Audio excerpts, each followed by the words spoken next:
Instructions for accessing subtitles in a language other than English are included on our board meetings webpage as well as in the description below. Instrucciones para acceder a los subtítulos en un idioma que no sea el inglés se incluyen en nuestra página web de reuniones de la Junta, así como en la descripción a continuación. Good evening and welcome to the Ross Valley School District Board of Trustees regular meeting. Today's March 6th, 2024, and I am calling our meeting to order at 5:38. We have 3 trustees present here in the district office at 100 Shaw Drive, myself, Rachel Litwack, Chris Glandles-Cobb, and Daniel Cassidy. Ryan O'Neill is not present at the moment, and board member Shelley Hamilton will be participating by phone from 2550 Treasure Drive, Santa Barbara. Please note that the teleconference location is open to the public, and any member of the public has the opportunity to address the Board of Trustees from this teleconference location.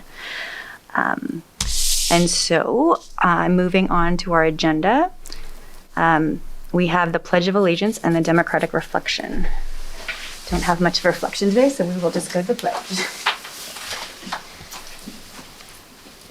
Pledge allegiance to the flag of the United States of America and to the republic for which it stands, one nation, under God, indivisible, with liberty and justice for all. All right. And moving on, it is time for us to adopt the agenda and time allocations. Does anybody have any changes, or would they like to make a motion? I will make a motion to adopt the agenda and time allocations.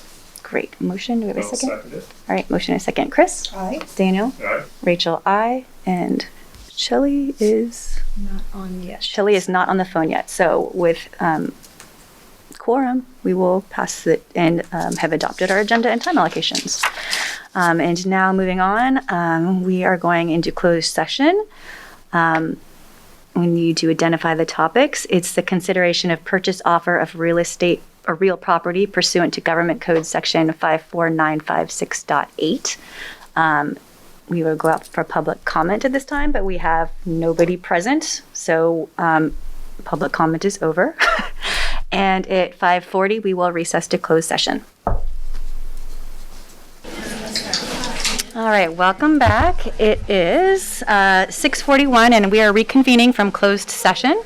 There is nothing to report out. No action was taken during closed session, so we will continue on with our agenda. The next item we have on our agenda, I'm very excited about. It is the student presentation from the Manor School students. So we have 14 students here from Manor School and their principal and teachers. So great to have you all here tonight. Thank you for coming out. And we'll start with Peg. Do you want to introduce or just move straight to Bianca? Ms. Burrell? Welcome to my 2nd and 3rd grade class. You're going to love them. Just as much as you do. Yes. All right. Take it away, 2nd and 3rd grade. Nice and loud as you can, because a lot of people want to hear you, okay? Our class is beginning to learn about different inspirational people. Inspirational is defined as something or someone that can summon an idea about what to do or create. Someone who makes you feel hope or encouraged. We started by browsing biographics and autobiographies. Since it was February and Black History Month, we began by talking about why we celebrate Black History Month in February. Dr. Carter G. Woodson is known as the father of Black History Month. Both of his parents had been born into slavery. He would hear stories of his family and others and wondered why these weren't in history books. He believed all people's history and stories should be reflected accurately in books. He believed this would help reduce racism. Here are some more people we are excited to learn more about. Frederick Douglass was a man who escaped from enslavement, taught himself to read, and become a leader, speaker, and writer. He fought for equality of all races and women's rights. Carter G. Woodson selected February to celebrate Black History Month in honor of his birthday and Abraham Lincoln's. Dr. Patricia Bath, the first Black woman to get a medical patent and the first Black woman to be included into the National Inventors Hall of Fame for discovering how to use lasers to remove cataracts. Wangari Maathai was a Kenyan activist. She founded the Green Belt movement, which focused on planting trees, environmental conservation, and women's rights in 2004. She became the first African woman to win the Nobel Peace Prize. Misty Copeland was the first African American female to be a principal dancer for the American Ballet Theatre. She has also become an author, writing an autobiography and children's picture books. Jesse Owens is known as one of the greatest Olympic athletes of all time. He won 4 gold medals for track and field in the 1936 Olympics in Berlin, Germany, when Hitler was gaining power. Dr. Mae Jemison is one of the first African American women to become an astronaut. George Washington Carver was a scientist and inventor who found hundreds of uses for peanuts. Amanda Gorman is a poet and activist. She was born with a speech and auditory impediment. She won the first ever National Youth Poet Laureate and was the youngest poet to read at a U.S. presidential inauguration. Frida Kahlo, an artist who survived polio and a tragic accident. She had her leg partially amputated while bedridden, past time by painting. Malala Yousafzai is the youngest person to be awarded the Nobel Peace Prize. She is a Pakistani activist who was injured fighting for girls to have the right to go to school. We are excited to continue learning about more inspirational people for our biography poster projects.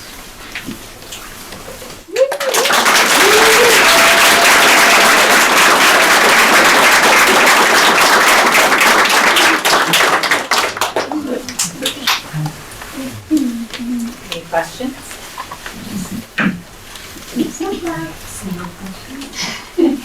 Is it nervous being up here? Kinda. Yeah. You guys did such a great job. Thank you so much for coming tonight. This is one of the best parts of being a trustee, is seeing all the things you guys are doing. So thank you so much for coming here and bringing all the folks with you that you brought. Thank you for sharing who inspired you. You guys inspired me. Carl, do you have a question? Please go ahead. The floor is yours.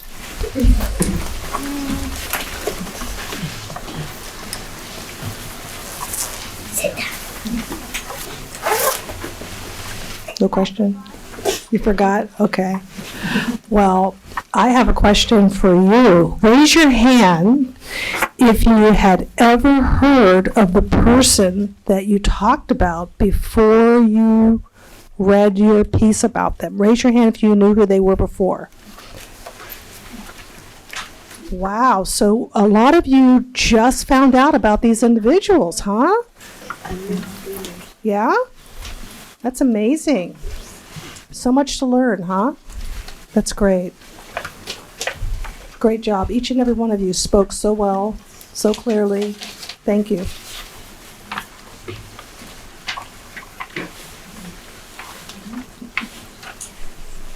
All right, and one of the other elements of having you here tonight is we'd love for you to introduce yourself so we see who you are. And then also, as you introduce yourself, can you also introduce who brought you here tonight? Is your mom, your dad, your parent, a family member, brothers, sisters, guardians? Who brought you? Who did you bring with you tonight? If you could introduce them, that would be great. And there are a lot of you, and you might forget as you're going down the line. So we'll just do a reminder if you forget to introduce who brought you here tonight. Let's start at one of the ends and then just work our way down. Who would like to start? Great. My name is Grace, and my dad brought me. All right. Do you want to point out your dad? Who was? Wave to him. Say hello. Hello, Dad. Welcome. Thank you. My name is Aliana, and my grandparents brought me. Very good. And can you, there's, wonderful. Thank you so much for being here. My name's Brendan, and my dad brought me. Hello.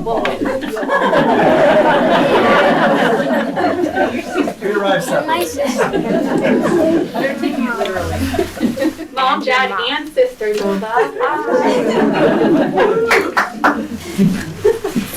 My name is Addie, and I brought my dad. My name is Frankie, and my mom brought me here with my brother. My name is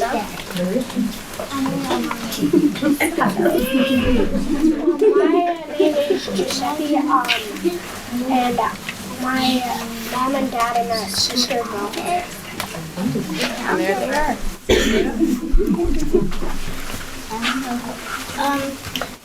My name is Blake, and who brought me is my dad, and he also brought my little brother. And there you are. Hello.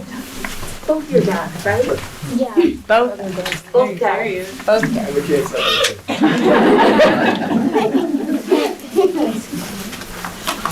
My name's Cole, and I brought my mom and my sister. Hello. My name is Mylan, and I brought my mom. Hello. My name is Kai, and I brought my mom and my brother. Oh, there you are. My name's Canoe, and I brought my brother. Hello. My name is Cormac, and I brought my mom. My name is Robin, and I brought my mom. My name is Danny, and my mom, and my dad and my mom brought me, and I brought my sister. Oh, very nice. Well, thank you all so much for coming. And then we also have something for you. So, do you know what this is? Have you heard of Swirl? Yeah. Yes. A little gift card for you. And you all heard, and so each of you gets one. So why don't we do this so that you can get a sense of what it's like to be a board of trustees. Come on up and around. We'd love to get a picture with you, as well as with Miss B and Miss Nicole, as well. So come on up. So Danny, okay, go in the back.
I don't have any right now.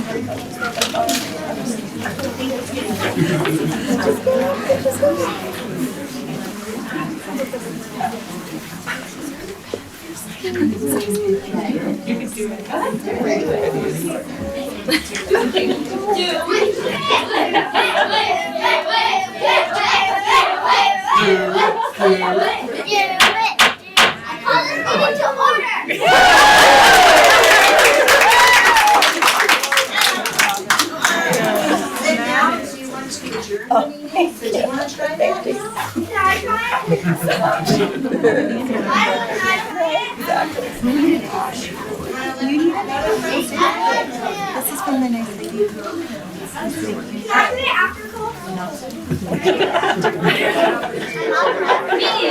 They only have a bit of art level. Okay.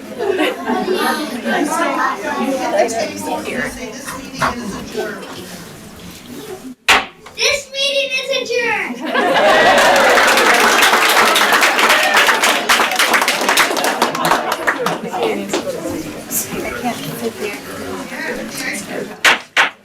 Thank you for coming.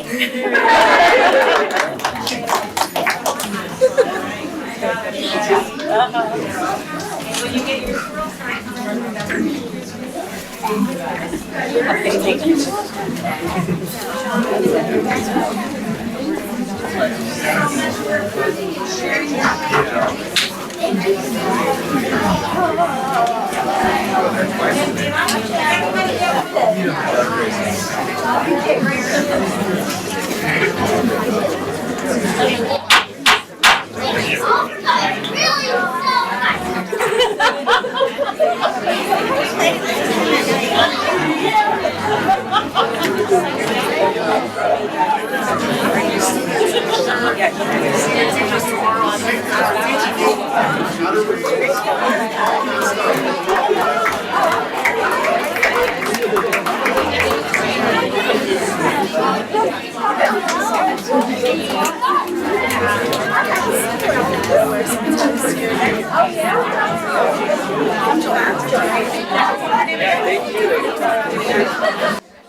Okay, and continuing on with our agenda.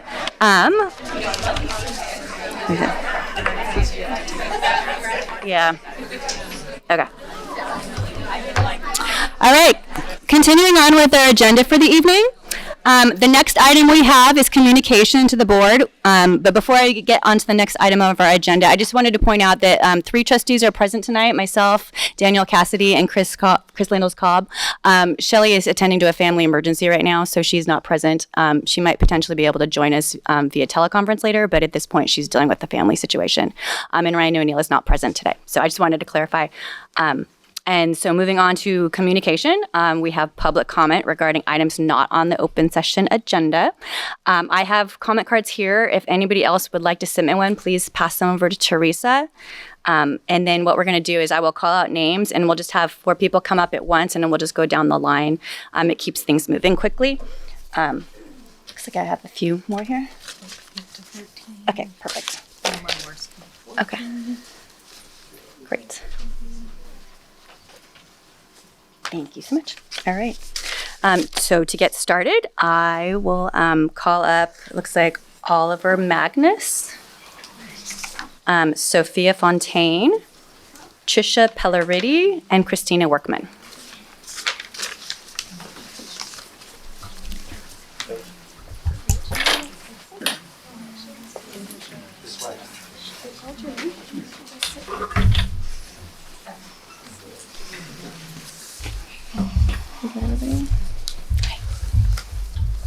All right, so do I have Sophia Fontaine? Or is it Olivia? Or I'm not really sure if it... what's your name, sweetie? Had to go home. Oh, okay. Thank you, because I was trying to get the little ones first. Okay. All right. Could someone read for him? I think what he wrote is just on the It's just on there. Okay. Oh, okay. Okay, do you want me to read it since he wrote it on here? Okay, so on his statement, it says, money for teachers, please. And it was heart or break our heart. Yes, exactly. It's very cute. Okay, I will pass this to you. Oh, sorry. It says money for teachers, please, or it says in the heart, and it says or a heart. Our hearts will be broken. I think is what it was heart or break our hearts. He gotcha. Okay. All right. So, and are your things pressed on your speakers? Oh. Don't like the. Okay. So, do you want to talk? Okay. You can talk right into this, okay? I don't know what to say. You don't know what you want to say? No. Did you write something down? No. Okay. She doesn't know what she wants to say. Thank you. What did you write on the paper, honey?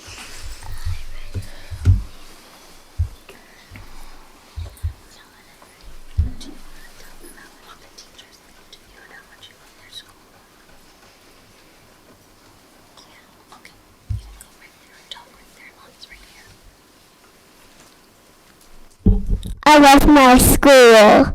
Thank you.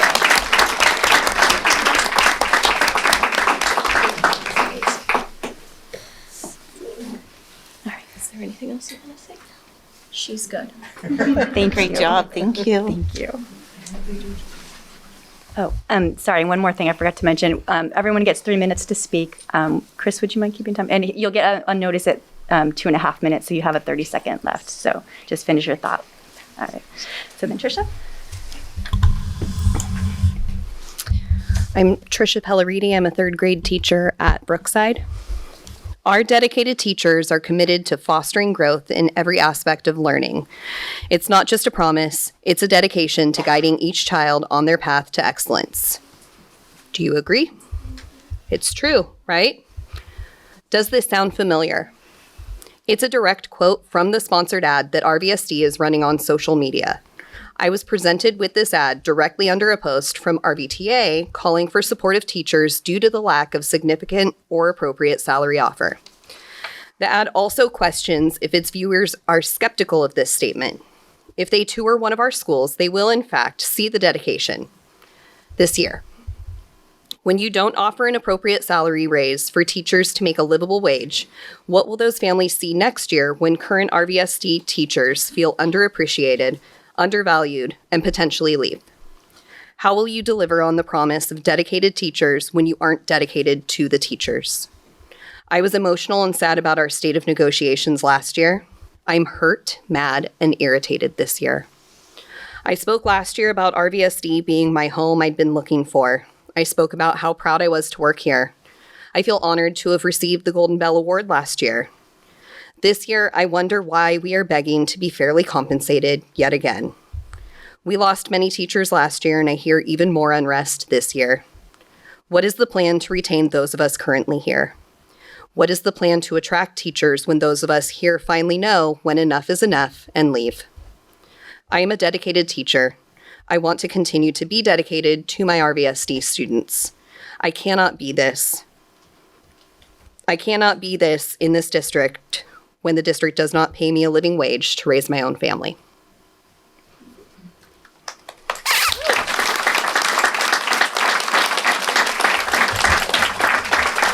Thank you.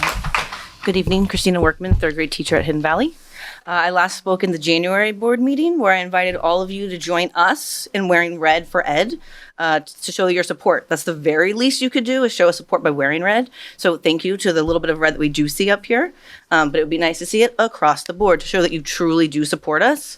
That's the very least you could do. You should really be in awe and inspired by how passionate your teachers are. We give our best each day to our students, and we still muster up the energy to come here after an exhausting day of teaching. People say all the time that in Ross Valley, we are like a family. We love each other. We love what we do. We love our students and their families. But love doesn't pay our bills. And we most certainly aren't feeling any love or appreciation from the board. We lost momentum from last year to this year. Last year, the board said they would use this year to help us be more equal in pay to other districts. Your actions do not match your words. We teach our students to stand up for themselves, advocate for others, and that's what we are doing here. You say you hear us, but you're not showing that at all. We shouldn't have to beg and plead for what is right.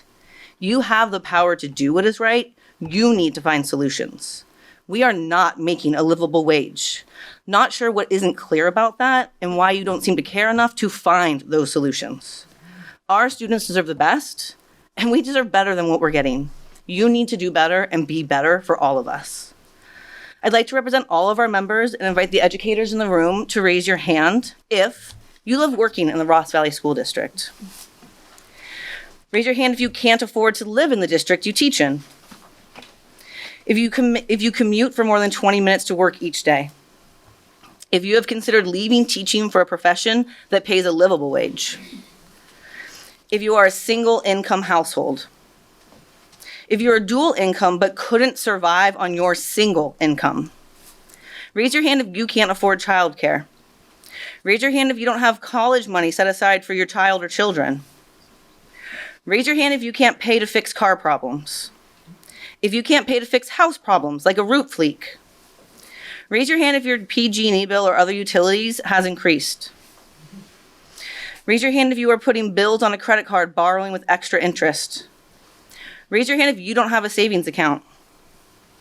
Raise your hand if you rely on family members or friends to help cover your bills. Raise your hand if you can't afford to retire at 65, let alone 60. Raise your hand if you're paying additional for family members to be insured. If you need a second job to live here. If you've considered working at another district because your salary isn't a living wage. Raise your hand if you feel supported by your school board. Raise your hand if you're tired of starting every school year without a negotiated contract. We know we will never be paid what we are worth or what we deserve. However, we should be paid enough to pay our bills each month. You need to do better, and you need to find solutions.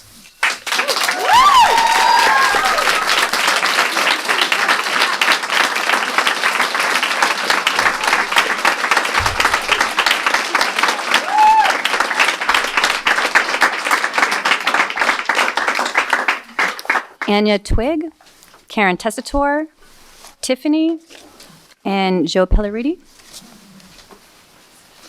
I think it's Tiffany Fontaine. I'm not sure. Okay. Beautiful brave girl, Tommy. I'm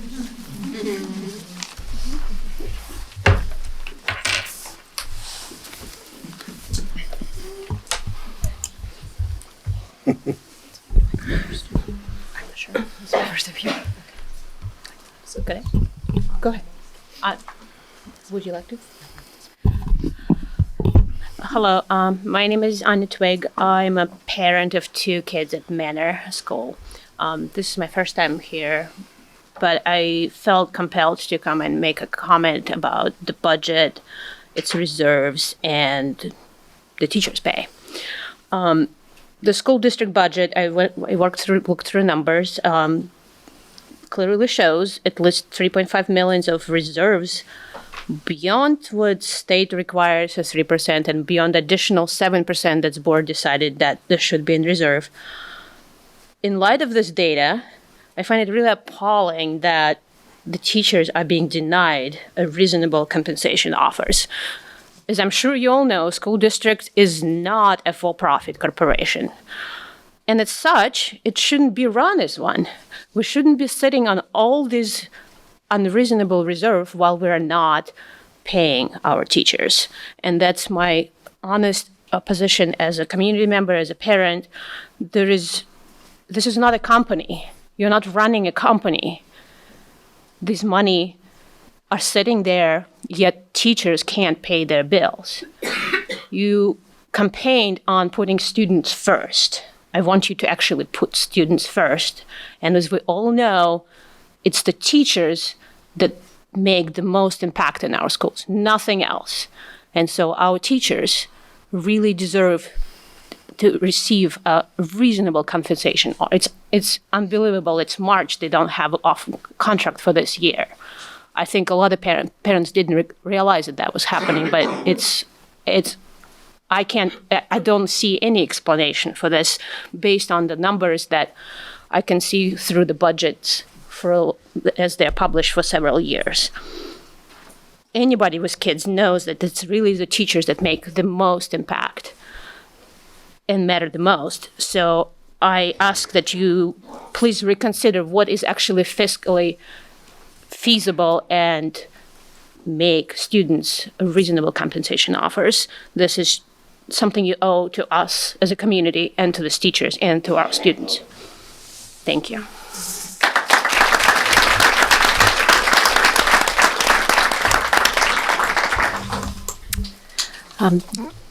Good evening. Thank you for the opportunity to speak. I am Karen Tessitore, president of the Ross Valley Teachers Association. I want to speak to the presentation that was given on the budget last week. And I want to call attention to the slide that was comparing the Ross Valley School District salary increases over the past 2 years to the increases at Miller Creek, Sausalito, San Rafael City Schools, and Novato Unified, which are also LCFF districts. One of the questions I have, and I didn't understand when I was looking at that data, was that the increases for the other districts only included the salary increase that they got, but the numbers that were included for Ross Valley School District included the entire package. And from my view, that's not apples and apples. It's not showing really what the salary differences were. And so there are a lot of numbers, and I had written a lot of numbers here. I don't want to go through tons and tons of numbers. One of the comparisons at the bottom was showing the average of the 4 districts compared to what Ross Valley received last year. And the average was 9.07% for the 4 districts, and then Ross Valley received 9%, not 10.77 that was listed, because that was the entire package. And those other districts had other things that were in their amounts, not just the salary increase. So I think we need to compare salary increase to salary increase if we're looking at that on a table, or if you want to compare the entire amount of the entire package, then compare the entire package. But just comparing the entire package for Ross Valley and then just the salary for the other, it's just not apples and apples. And so I had a question about why those numbers were presented that way. And then the other part was that when it was the 2-year comparison, where Ross Valley has been offered 2%, the amount for the Novato district was not included in that comparison, which to me skews the numbers. And so from my calculations, Ross Valley has been given with the offer of 2%, an 11% increase over 2 years, which is 2.74% below what the other districts have, if you omit only 2024 for Nevada Unified, because they have not settled this year's contract. And so what I want to finish by saying is, even if we say that there's just like a 2% difference between the average that Ross Valley is getting compared to the averages of those 4 districts, that 2% year after year after year has moved us from the middle of the salary comps to the bottom. It seems insignificant, 0.5% there, 0.5% there, but year after year it compounds. And we are at a place now where in 2016-17, our first-year teachers were number 8 in the district in comps. We are now down at 15 out of 17. Mid-career, 0 districts are below us. We are the bottom. Supermax, we are second from the bottom. You need to prioritize us. You need to start the budget with us in mind, budgeted, ready to go, not waiting for us for a handout of what's left over mid-year. We have to get ahead of this cycle. We have to become a priority so we aren't losing valuable teachers, innovative teachers, dynamic teachers that are so good for the students of this district. I have talked to so many people that are getting ready to leave. This district will not survive if we have that much attrition. So please, really dig deep, make some hard decisions, and do what it takes to make sure that the talented, incredible teachers in this district can stay and keep supporting the children here it's an amazing community. It's not going to stay that way if we have to keep turning teachers over. Thank you so much for letting me spend a little extra time.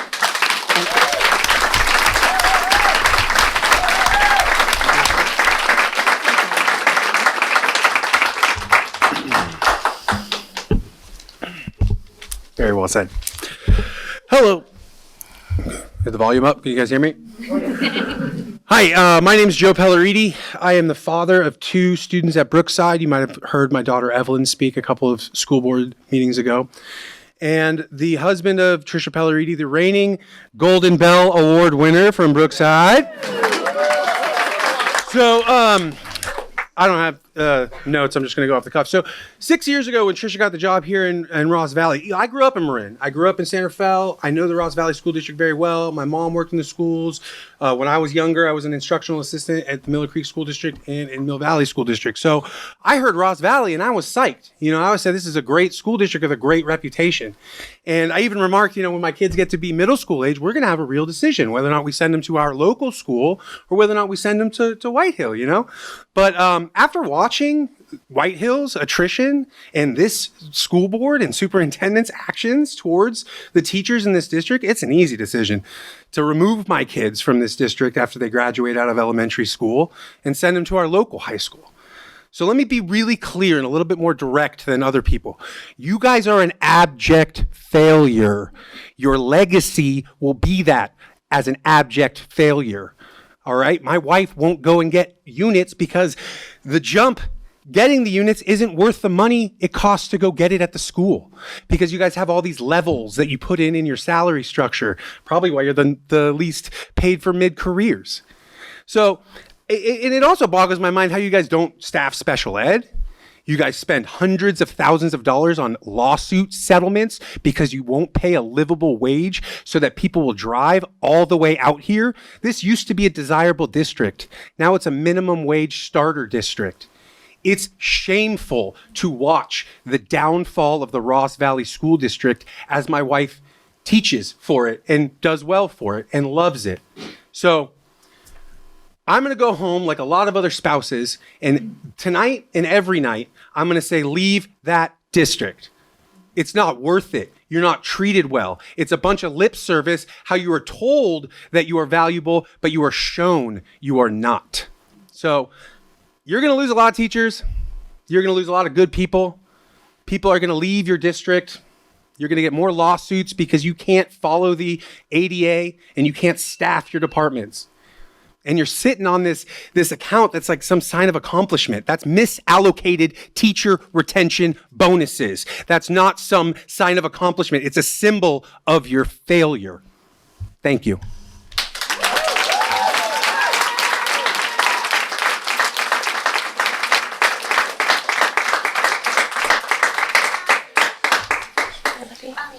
Yes, ma'am. Oh, thank you. She's my biggest cheerleader. My name is Tiffany Fontaine.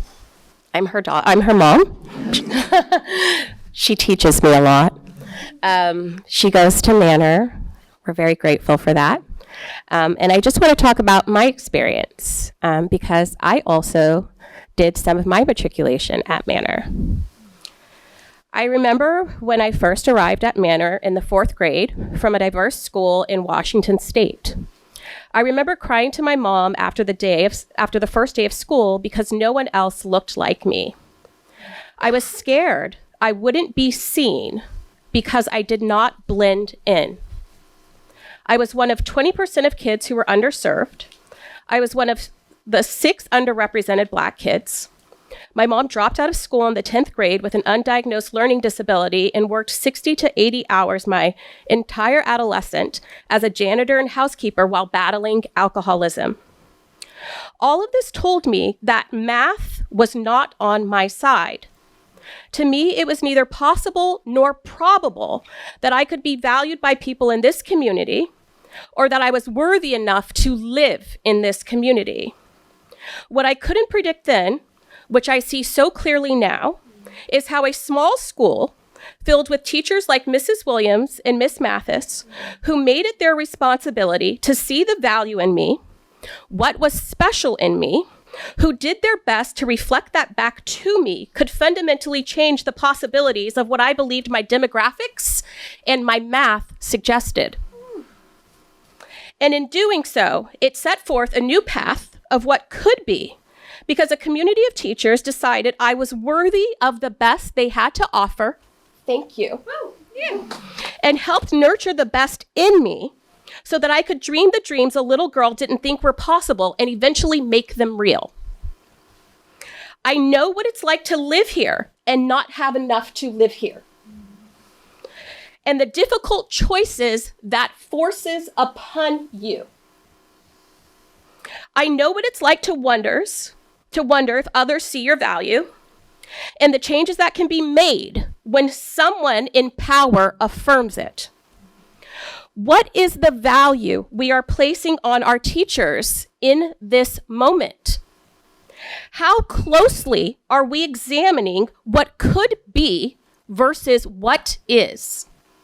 And what role do dignity, recognition, and reciprocity play in determining their future? Thank you.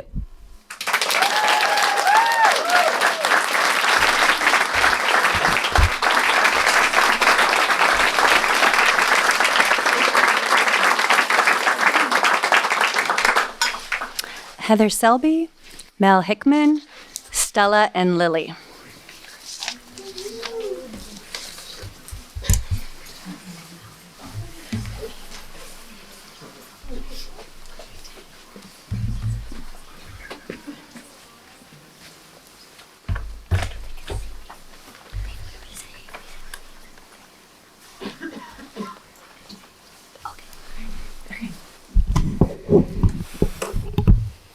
Is this working? Okay. Good evening. My name is Heather Selby, and I teach first grade at Hidden Valley. As some of you may know, last summer I was faced with a significant decision regarding my teaching career and family. I discovered a position at Hidden Valley, which meant the opportunity to significantly increase my presence in my own children's lives, which I was missing too much of as a teacher in a different district. However, moving districts would be at an extremely high cost, and quite literally, I mean a monetary one. This choice was not easy. Moving to Ross Valley meant sacrificing $17,573 in income pre-tax on top of an additional $1,000 a month deducted from my paycheck to cover my family's healthcare costs that this district does not cover. All said and done, it meant almost a $30,000 pay cut.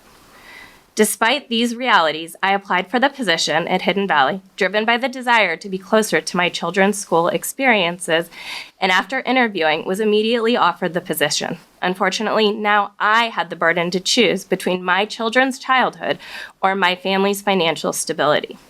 In the midst of my deliberations, I sought advice from someone who serves the district, and that individual said, "Don't do it. Ross Valley doesn't value their teachers." Though their words gave me strong pause, my heart was resolute in wanting to be a more integral part of my children's daily lives, and hopeful that the next round of negotiations would go better. Every challenging day at work can be softened by the warmth of my children's hugs, reminding me of my why. I made the decision, even though it has been a big adjustment for our family. Let's stop relying on mothers to take pay cuts. And what's more, let's stop thinking paying uncompetitive salaries is a sustainable district strategy. Tonight, I stand before you all to urge a swift mediation process that results in a fair contract for Ross Valley teachers, and perhaps even proves that the district does value its teachers and educators, which truly are your number one asset.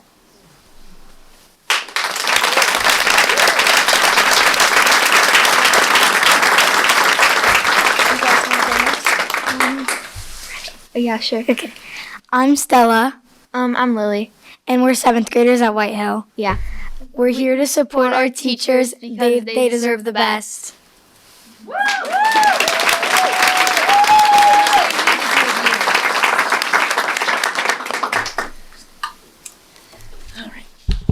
This. Thank you. Greetings. My name is Melissa Hickman, and I teach 6th grade math and science at White Hill and have been there for 14 years. My message to you tonight is about community and value, two inextricably linked concepts. Over 20 years ago as a young teacher, I worked a half an hour away from where I lived in Corte Madera, but would walk my dogs every morning in the field behind Neil Cummins School. At that time, I was very thankful that I didn't live near any of my students. I didn't want them to see me a mess in my grubby clothes on the trail. Fast forward 20 years, and now I live a 5-minute walk from school. Yes, I think of White Hill as my school. It is my second home, not because of how much time I spend there, but because that is where my heart is, there with my students. Now, I love living in the community where my school is. I love seeing current and former students and families at Fairfax Market, out in the trails, and around town. It is undisputed that community is important for all humans. Just like all of my colleagues in our education community, I bring high value to our community with my experience, my wisdom, my commitment to my personal growth and learning as an educator, and the deep well of caring that I have for all of our RVSD students. I am beyond worried about the future of our community. In my 14 years at White Hill, I have seen many educators come and then very quickly go. I mean, why would they stay? Yes, we are a great bunch, but that can't make up for the inability to pay for rent, groceries, or ever being able to retire. And guess what? You can have those things in other districts in Marin. So why would you stay? I have stayed for the community that I literally want to grow old with. But I can't do that if I can't afford to stay, because someday I do actually need to be able to retire. Community and value.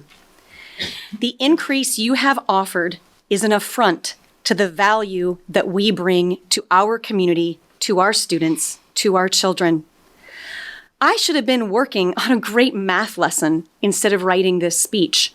I want to be putting positive energy into the work that I do instead of feeling worried and negative about my and our community's future and losing great teachers to other districts. I want to keep the amazing teachers that we have in Ross Valley School District. What do you want? Thank you.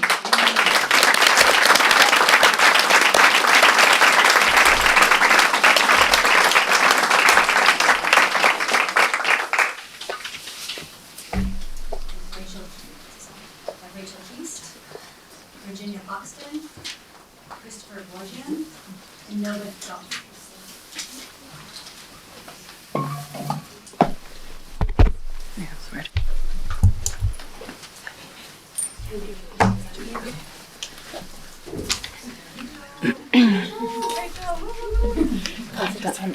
I'm support. I'll support. You first. Hello, my name is Rachel Keast. I have 2 kids at Whitehill, and I'm the president of the Whitehill Parent Club. One thing that hasn't come up yet, I think, or a little bit of maybe, is that how the embarrassingly low teacher salaries not only hinder us from attracting excellent teachers, but also excellent teachers of color, as we make these efforts to make students of color feel included and families of color feel included in our overwhelmingly white district. The fact that it's going to be harder to attract teachers of color as well is something we really need to consider as we move forward in that work. I know there are budget challenges, obviously. I work at a county office, and I just have a suggestion. When we have budget issues, which we very often do, we write grants. We go get money. There's money out there. I just took a course about it. It's amazing how many trillions of dollars are out there in grant writing money. I take my time at work to do that, and I would suggest that maybe people in the district do that as well, to pay for other things and then give the teachers what they need. I went through the budget line by line. It, made my eyes bleed. But I think that's the work that needs to be done. I think every single line needs to be examined with the value that it's providing to the school. I think the teachers need what they need first, and the rest needs to be figured out. It's your legacy as a board is at stake. As someone said, you can preside over this ongoing embarrassment, or you can be the board that changed it. I just would like you to sort of imagine with me the day after you decide to reject the teacher's request, what that school day is going to look like, what the 5 schools are going to look like the day after you make that decision. And then imagine the day after you make the decision to say yes to the teachers, to say yes to the students, what that day will look like. The choice is yours. That's not even wrong.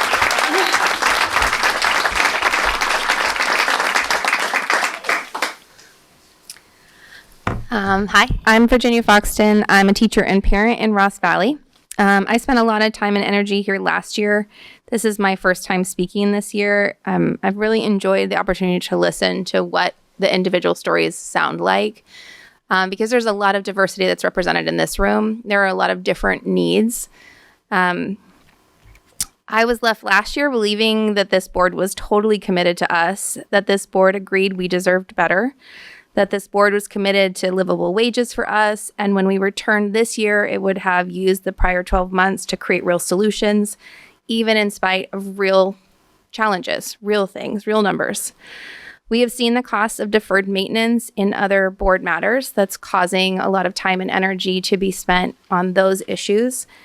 And we are in a place of deferred maintenance with our teacher salaries, in that we worked twice as hard and came up with as many solutions as we could, particularly coming through COVID. That as a district, it's my understanding that the teachers have not been vocal and asking very much for the previous years, knowing what they're up against. And it's nice to see that the teachers are saying we're worth more than this, and maybe we didn't pay attention to it soon enough, but here we are saying that we really 2% on the salary we have. It's good for milk, but it doesn't even pay what the grocery cost has increased to. And so please give us the reasonable ask. Please make a plan so that deferred maintenance does not look like attrition, that we lose those that we love and that we want to work with and that we want to be educating our children. We're taking for granted that people will stay because they love to be here. We've seen people go to other places and they have come back. There is something really special about Ross Valley, and a lot of energy and time has been put into making this as special as it is. What you're hearing teachers say is that it's not special enough to do what I needed to do for my bottom line when I have to write my name on the front of the check to pay for what I have to pay for.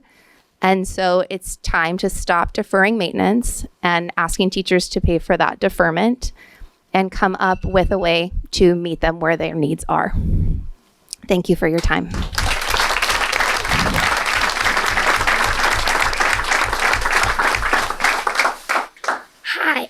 Hi, my name is Nova Goff, and I'm a 5th grader at Manor.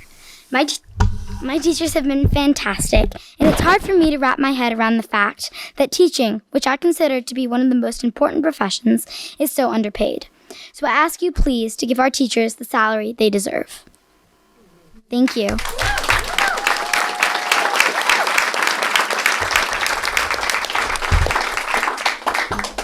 Hi, my name is Chris Borgen. I live in Fairfax. I have 2 soon-to-be 3 children at Brookside Elementary School. I'm here today because my family's experience at Brookside Elementary School for 4 years has been nothing short of amazing, and the teachers have had incredibly positive experiences on my children's lives. Ms. Hayhurst, Ms. Simpson, Ms. Hanks, Ms. Puckett, Ms. Diaz, all of them. And I don't want that to change at all. I think it's like shocking that we live in an area of such affluence and our teachers are having to come here on a school night and essentially beg this board for the funds that they need.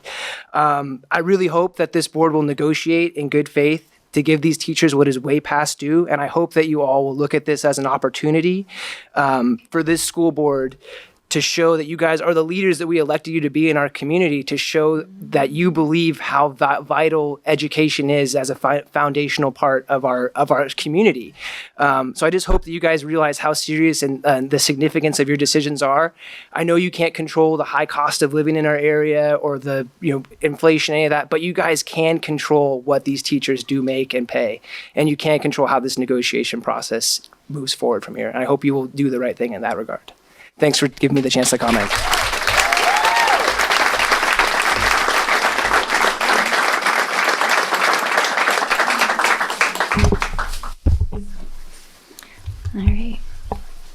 All right, moving on with our agenda. The next item is presentation. Oh, sorry, excuse me. It's correspondence and communication of the board, and that was there are several written items. I hope everybody on the board was able to read through all those. The next item is F, presentation and/or action items, and the first item there is recommended approval of second interim budget report. And that is Chris Carson, I believe. All right, and we are back. We have Trustee Shelley Hamilton with us telephonically from her location, and we are moving on with our agenda item, which is now the recommended approval of the second interim budget report. And that goes right to me and for the presentation. So thank you for the opportunity this evening to speak about the second interim budget report. So we'll be taking a look at our second interim budget. As you look at it, in terms of budget timeline, the timeline we talked about last week as well, it's the same. In essence, every 3 months we have a budget that is due. What we're at right now is the second interim budget, which is due by March 15th. And that's also starting to incorporate our budget information that we received from the January governor's budget proposal, and that starts to roll in. And then as we start to build our adopted budget and estimated actuals for the current year and next year. In terms of budget certifications, there are 3 different certifications that the district can certify as.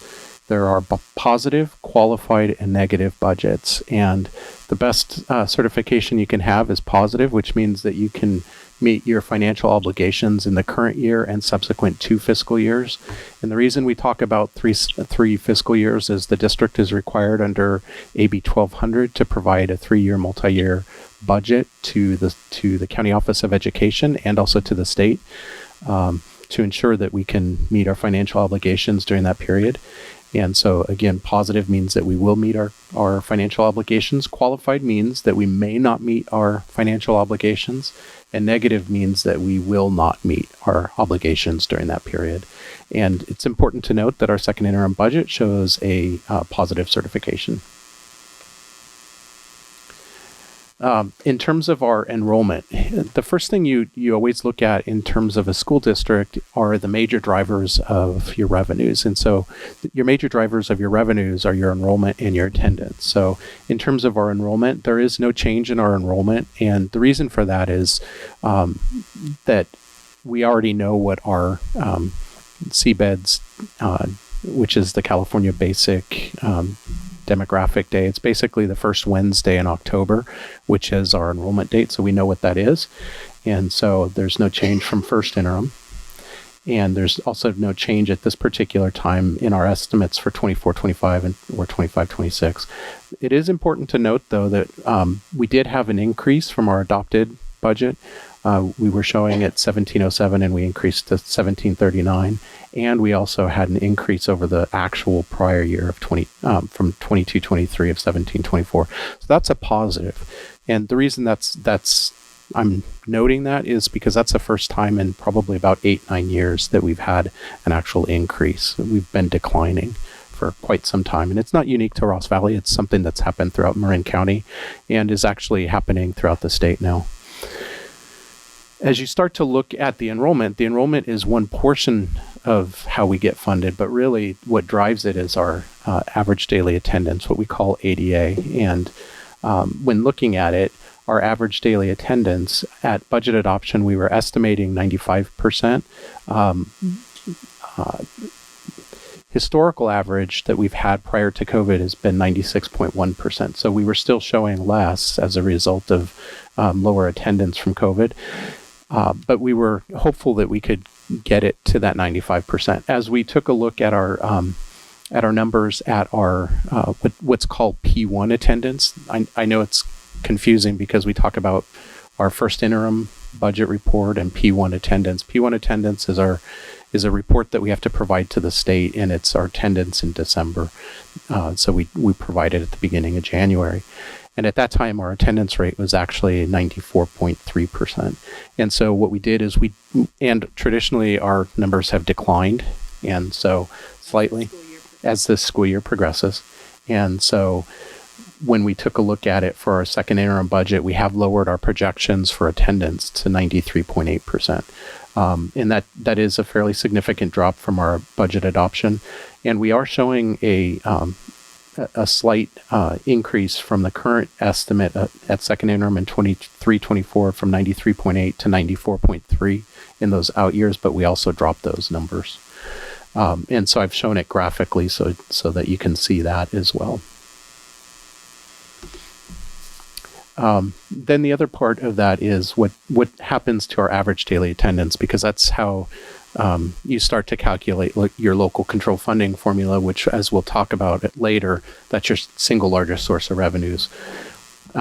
Keep in mind that our enrollment didn't change, but our attendance did as a result of those lower attendance rates. And so as you see this, you see the beginning adopted budget in gray, and then you see the green number, which is our first interim budget. We were projecting higher as a result of the higher enrollment and the 95% attendance. And then you see the drop back down. And so that's what's driving that drop, is that lower attendance rate. But Whoops, I'm sorry. I may have just gone too far. It's still a positive. It is still positive. And so I'm on better it's still a positive, right? Yes. So what I'm trying to figure out is, as these numbers come into fruition to reflect a more positive upward trend, how does that help us pivot on this budget that we're sitting on, that we've been I'm sort of looking at the past couple of reports. Yeah. It's less dire. Okay. How do we pivot on that to somehow answer some of the issues that are in front of us? I'm just trying to make sense of the green line looks great against the gray. The brown line looks great even against the gray, although it's slightly lower than the green. Yeah. But it's still... It's one factor of how you calculate our revenues, though. Some of the other factors that affect it we'll get into later, but they are things such as the cost of living adjustment that the state gives the district that then gets applied to the average amount per child that we would receive. So there are many factors that go into driving those revenues, and it's not just any one thing, but it is definitely improved over in terms of our attendance over what we had at budget adoption. And that is important to note because, I know that there have been some individuals that have mentioned that the budget is a living document, and that's absolutely true. This factor just shows that it does change, but it's, we have to live with the numbers, the basic information that we have. So. I guess for me, Chris, what I'm sort of grappling with in terms of the weight of average daily attendance has always been, for me, at least I'm hearing, the main concern. We've got to get, what was the terminology that one trustee used, butts in seats, right? So here it is in front of us. Here's the golden ticket we've been looking for. And that's what I'm kind of trying to reconcile. I understand the various factors. I live in this world of finance, but I'm trying to understand if the push has been average daily attendance. It is. It's average daily. So to kind of, I think what will help with answering that question is if all other factors are the same, if our number of students are the same, the amount that we get per child remains the same from one year to the next. If we go from, and I'm making numbers up now, 94% to 95%, so it's a 1% jump in our attendance rate, that would also factor into a 1% increase in our revenues, simply based upon that increase. That's just a flat line, right? Yes, yeah. So that does get into the importance of the attendance and attendance rate and why we drive home that fact. In addition to attendance, your children can't learn if they're not in school, but also it hurts the district. We don't get paid for it if they're not in school as well. So it does negatively impact when they're not there for multiple reasons. Does that answer the question? It would be helpful that kind of looking at the numbers that we used in our the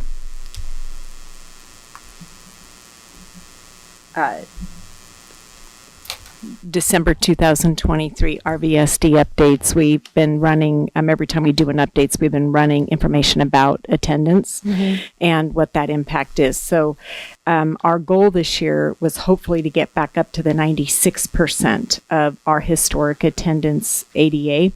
And that would mean 3% would mean $544,000 more money to the district. So when we did our December update, we were sitting at that time at 94.8% of average daily attendance. And that was still then a shortfall of $326,000 to get to that goal of reaching the 96%. So it definitely, for every incremental increase in the increase in enrollment and then the increase of children coming to school. And we know there are a lot of reasons why children miss school, especially since the pandemic. Illness, definitely. And everybody for a long time, you couldn't even come to school if you were ill at all. The guidelines have changed and relaxed over time, but we know that there are families who, rightly so, are concerned about sending their children to school if they have any kind of illness because of knowing that they could transmit that to another child in the class and then other children are out. And so there are a lot of factors. And unfortunately, in the state of California, the state does fund schools in a revenue limit district, LCFF district like ours, based on the average daily attendance. Other states, they do it based on enrollment. So your total number of students who are registered to attend. Does that help at all to answer where... And maybe I'm aware of all of that. It's always great to, I think, talk about this out loud and sort of reiterate the things that we should be carrying in our brains while we look at this stuff. But I still sit here and I think, okay, if we hit that magic 96% number, what I'm hearing is that there are other factors that say, hold on, Willy Wonka, that golden ticket isn't quite yet ready to get in here. So I'm trying to figure out, as we sit each year and wait for the attendance to go up and we wait for these other factors, are we just planning around a flat environment that I'm not quite sure what to do with this. You understand what I'm saying? I think here? I do now. Yes. So when we're looking at whether or not a district is an LCFF funded district or is a community funded district, and that Chris will get into a little later tonight to show what the impact of being community funded means. It doesn't necessarily mean your revenues are going to increase dramatically. So I think what I'm hearing you say is, what are ways that we can increase revenues then? What are the because I've heard it's been ADA. I've been hearing so ADA is going up. If we hit that magic 96%, it's still not going to be enough. It won't, because it'll only be $533,000. Exactly. That's why I'm sitting here scratching my head and trying to figure out. And that is, I think, something that we will be looking at. It's not part of tonight's presentation per se, but one of the things that we do need to do as a district is to look at how are the ways to best increase revenues or decrease expenses or a combination of both in order to maximize what we do have. And we've read about, I'm sure all of us have read or heard in the news of districts around the state having to make some really hard decisions. But we also can be looking at, in our community, do we have the ability to locally increase our revenues? And that would be through a parcel tax. That is the easiest way. We have one currently in our school district. It expires in 2028, but it is a way to start looking at, do we do a supplemental parcel tax? Yeah. Do we do something tacked on to when the 2028 expires? There are lots of ways to look at how to structure a potential, and that would then be a requirement that would be a passage by the voters of that parcel tax. But there's really no magic bullet that automatically gets you to, the big number that you potentially would need. Well, there is, and bullets hurt. Yeah. When they hit you. Yeah. And we know what that bullet would look like. We would have to cut things. That's just, to me, looking at this, it's the solution. Yeah. If we need to increase funds to answer some of the pleas that are out there. Yeah. Okay. But I guess, like I said, for me, I've been, I don't want to belabor this. This is not I don't want to have a coffee chat about this, but I am looking at how I've been sort of waiting and leaning for the numbers to increase in certain areas, realizing that perhaps it's just not going to be enough. That's all. Yeah. So I just wanted to call that. Yeah.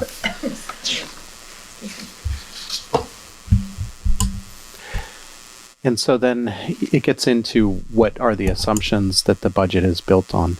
And I know there's been a few questions and comments from the community that perhaps the district's assumptions were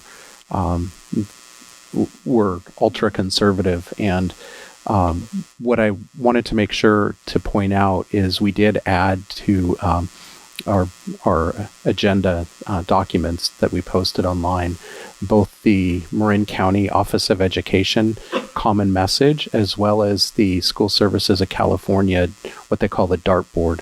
And the reason we did that is because those are the two sources that the districts are to utilize when looking at building our basic assumptions. And so it's not something necessarily that that the district administration would go and say we're gonna use this COLA this year because this is what we think we're gonna get and this is what we're seeing in the economy. We let the School Services of California and the County Office of Education, who works with all of the county offices of education throughout the state through a committee called BASC. And they put out this basic information that data comes directly from various sources, including the Department of Finance through the state of California. And so I just wanted to point that out. And the other thing I do want to point out is that the data is subject to change as various factors. For example, we have the Consumer Price Index up here, the CPI.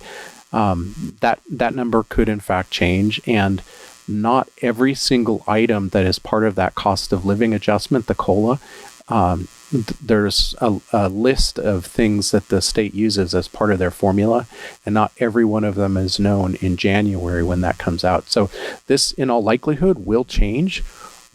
How it will change, we don't know.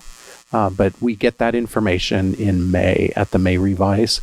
So roughly the middle of May when the governor puts that next budget up.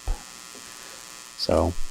And just looking at some of the assumptions as listed, what you can see does remain static across the this year and then subsequent 2 years is the state teachers retirement system percentage. So that's 19.10% is the amount we pay on each certificated salary for retirement. And then in the classified, that is the PERS, Public Employment Retirement System for the classified employees or non-certificated non-teachers. And those amounts do increase, as you can see, across the years. So those amounts are assumptions that are built in when we're looking at the amount of assumptions per revenues and then the amount of assumptions per expense. And the reason for the difference between the two is the STIR system is set in statute, so they would have to actually pass legislation to change that percentage. And the PERS is actually not. It's subject to an actuarial study that comes out in May of every year. And so they would tell you what that new rate is. The other reason we put that out is because over the last 10 to 12 years, those percentages have doubled, more than doubled. And so those have been some severe hits to the district's bottom line because those are the amounts that the district pays for every dollar that we have in certificated salaries, we pay for the STIR system. And for every dollar of classified salaries, we pay into the PERS system. So if you're making $100,000 as a public employer, the district is putting in another $28,000. Oh, sorry. The public employees making $100,000 a year. Then the district is putting in $28,500 into their retirement fund each year. For this year, it's 26. Sure, yeah. But yes, on the classified, and then they would put $19,100 for certificate. And most 401ks are doing what? 3% of a salary, 6% of a salary. Those actually are not 401ks. It's a defined benefit plan. This is, I'm just trying to compare it to like a private sector world.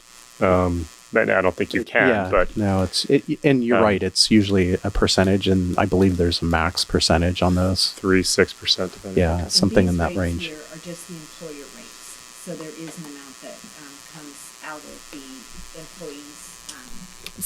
These are the amounts. There is an amount that would come out of the employee's salary towards that overall. Got it. Mm-hmm.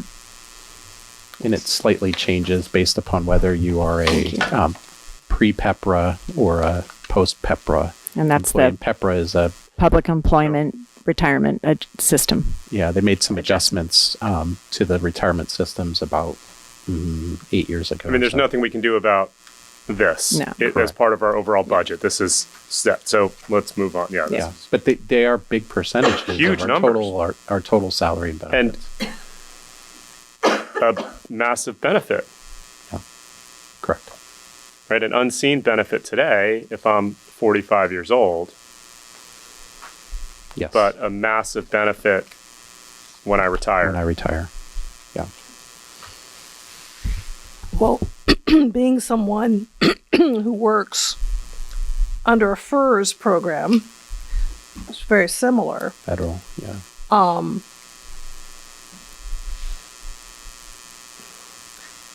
The future benefit of that is so intangible. Just it looks great down the road.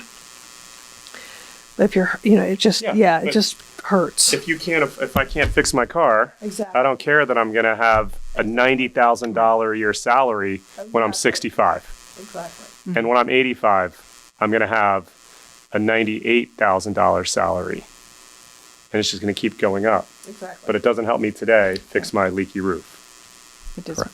And you'll be sick from all the stress. Yeah.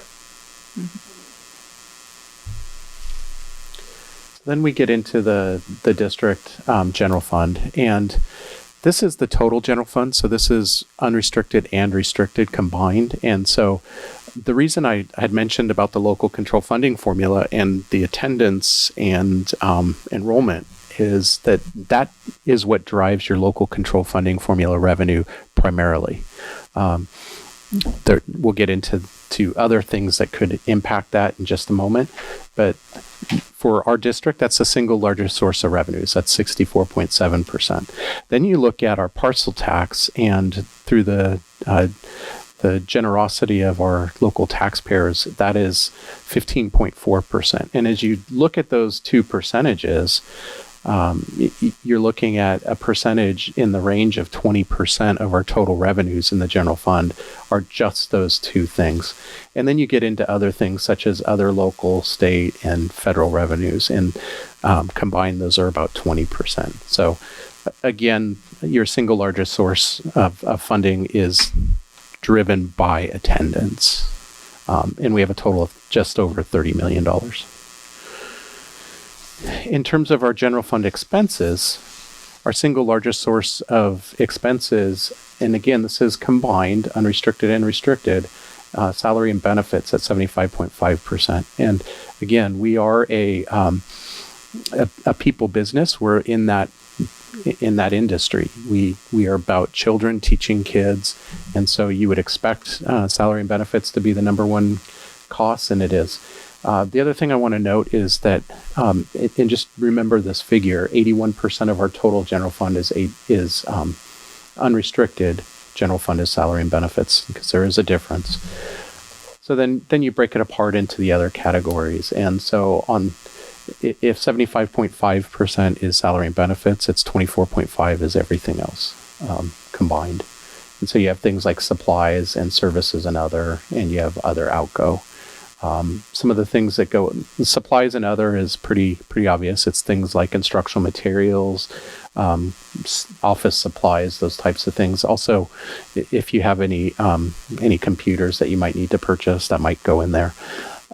Services and other operating costs are things such as our transportation costs for children that we have for special education. It's a lot of those services for children and that type of thing. And then other outgo is a combination of your indirect costs, which are based upon programs, and things such as debt, and also our program costs for the County Office of Education comes out of that as well. Just a question about salaries and benefits aside over here. Some of the things that go into supplies and other, for example, computers, are there ways to offset those costs by, writing to Hewlett Packard and asking for grants to receive computers as a gift from a corporate donation? And then that money can be offset in other ways. Are we able to, are there any Sacramento water balloons that we'd be punished for looking into that? No, you can look into it, but oftentimes those things are driven based upon things such as your unduplicated pupil percentages, and they're more likely to donate to an area that is in what they would consider to be higher need. And with our unduplicated pupil percentage of being 12%, they wouldn't consider Ross Valley probably in dire need, but that doesn't mean that we couldn't do exactly that. Yeah, I guess because that is a good point. Yeah, I guess I think all educational aspects in this country are in dire need, in my opinion. But I'm a, Well, an example of that would be Apple Computer. Exactly. They have a whole section that is for education. Exactly. The difference is they're also trying to make money on that.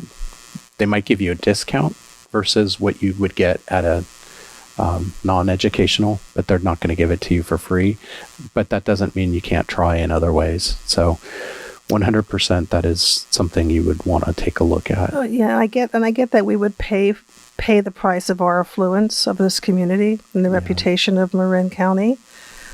But, being underfunded to meet demands of pay and other things and leaky roofs in our schools, it's a dystopian perspective that I think if it's presented well, perhaps there's hope there to tap into some of those resources. I don't know. I mean, I'm just trying to think outside the box here about just that 1.18 and even the 5.4. How could we somehow, it won't be consistent, Anyway, Yeah. No, that's certainly something just to look thinking at. outside the box, trying to at least. Well, we're in a position that the district has to start thinking outside the box. And so that's a good point. Again, keep in mind that unrestricted general fund of 81% in salary and benefits as we look forward. And the total expenses are $31.4 million. And if you'll recall the slide before, the revenues were $30 million. And so that does show that there is a deficit within the general fund. So then as we look at our multi-year projections, and I know I showed this slide last week as well, our cost of living adjustments are shown at the top, and we have 8.22% in the current year. And again, that is a factor of how we calculate our local control funding formula. It's not the only factor. Our attendance is also a factor of it. It's not the only factor. But despite getting a per student funding increase of 8.22%, our average daily funded attendance dropped 5.84%. And the reason for that is that during COVID, there was such a large drop of attendance around and enrollment around the state that the state changed the way they fund the LCFF revenue. In the past, you were funded based upon your higher attendance in the current year or your prior year. And what they did is they realized that prior year was going to be so devastating for some districts. And in our case, we lost about 15% of our attendance. It would have been devastating. So they spread that and made it a 3-year average. And so we're still feeling the effects of that drop. And that's what that 5.84% is in 23-24. And then you see in 24-25 a 6.16% drop. That's the final year of that 3-year averaging. And then in 25-26, we do show an increase in our average daily attendance of 0.96%. And our COLAs are shown up at the top. Again, those COLAs are driven based upon the data that we get from school services and also the Marin Common Message through Basque. As you go through all of our calculations in terms of our local control funding formula revenues and our parcel tax, again, remember those two numbers, those are 80% of our total revenues. Those are the things that primarily drive our salaries and benefits. It's a 2.65% increase in our revenues in 23-24 over the prior year. Next year, and we're going to talk about that in a second, we're actually going into community funded, despite a 0.76% COLA and a minus 0.616% attendance, change in funded attendance, we're actually going to see a slight increase in our LCFF revenues, and that's a result of the going into community funded status. And then in 25-26, we would actually come back out based upon a few factors, and as a result, we would actually show a slight decrease in our revenues. If we go in, yes. It's guaranteed that we'll come back out. Yes, because of the two things that go into, that have to be pulled out. And so let me just jump right into that. Okay. As we look at it, we built this just to kind of give... Hey, Chris? Yes. Chris, before you go on, can you go back to that other slide? Yes. And I want to see if I understand something correctly, and I think this also might address the other Chris's question about our enrollment going up, but how come it doesn't make that much difference? What I'm seeing on those 3 years is the 24-25 year is the last year where we're receiving our LCFF funded based on a funded average daily attendance. So if you look at those lines and the difference between our actual average daily attendance and our funded average daily attendance, the 24-25 school year is the last year of that kind of cushiony, hold harmless, or actually it's not. The 23-24 is the last year of that cushiony, hold harmless moment. And so while our actuals have been slightly increasing, it's really, from a money perspective, it's not as dramatic as from a student numbers perspective because of all of the cushiony hold harmless from our low numbers in the past. So Chris Lendels-Cobb, that may, if I'm understanding this correctly, Chris Carson, yes, that may be a little bit as to why, while yes, our student numbers are increasing and that should have a big impact, it really isn't having as big of a financial impact because the low numbers were cushioned by the COVID hold harmlessness for the past number of years. Am I understanding that correctly, Chris Carson? Yes, you are. And you can actually, if you look at the middle line, you see average daily attendance P2. You see in 23-24, we're at 1649.79. Even though we're not getting paid in 23-24 that, we're paid the 1768. Move to the right one more year and we're at 1659. We've actually gone up in our attendance. And so we're paid at, again, the higher of the either our current year attendance, our prior year attendance, or the 3-year average. So as you look at it, our 3-year average is gone, right? And you now have your higher. And that's a good example. So our attendance is increased by 10 students, but our funded attendance actually goes down. Yes, because you're losing that smoothing cushion, right? Okay, that helps explain a little bit. I think, Chris, because I was tracking the other Chris Lendels-Cobb, what you were saying. And it's confusing, but when you factor that cushion in from the prior years, maybe that makes some sense. Yeah, I guess I just don't see 1649.79 and 1768.95 much of a cushion. I see it as a dinner at Enchiladas. Yeah, it's not very much. But the one thing that I also want to point out is that those numbers could be worse if our attendance drops. And I also want to point out, if you look at the numbers just above the bottom circled numbers, you'll see total LCFF and parcel tax revenues. In 23-24, we're estimating at $24,048,000. We have a slight increase to $24,158,000 next year, which is basically a $100,000 gain in revenues. And then the following year, we're actually dropping. And if you go between 23 and 24, 23, 24, and 25, 26, it's actually a drop in our revenues. And so that's part of I know at the last week, there was a comment from one particular member of the community where they were talking about districts have been talking about a cliff for some time and I haven't seen it. That's our cliff. So that's part of what's impacting us is those things are finally starting to catch up to us, those drops, and you're starting to feel the impacts of that, which is part of the reason that you're seeing a number of districts in the county, and it's not unusual to Marin County, having financial difficulty. You see it up and down the state. That cliff is there. So then as you look at it, we have different factors that impact whether you go into community funded status or state aid. And we'll talk about it's not a decision to go in. It's actually a formula driven. And we'll get into that in just a second. But some of the various factors that impact your total revenues one way or the other on the state aid funded side, you have LCFF COLA, so that percent change and your average daily attendance, that rate, that can impact you.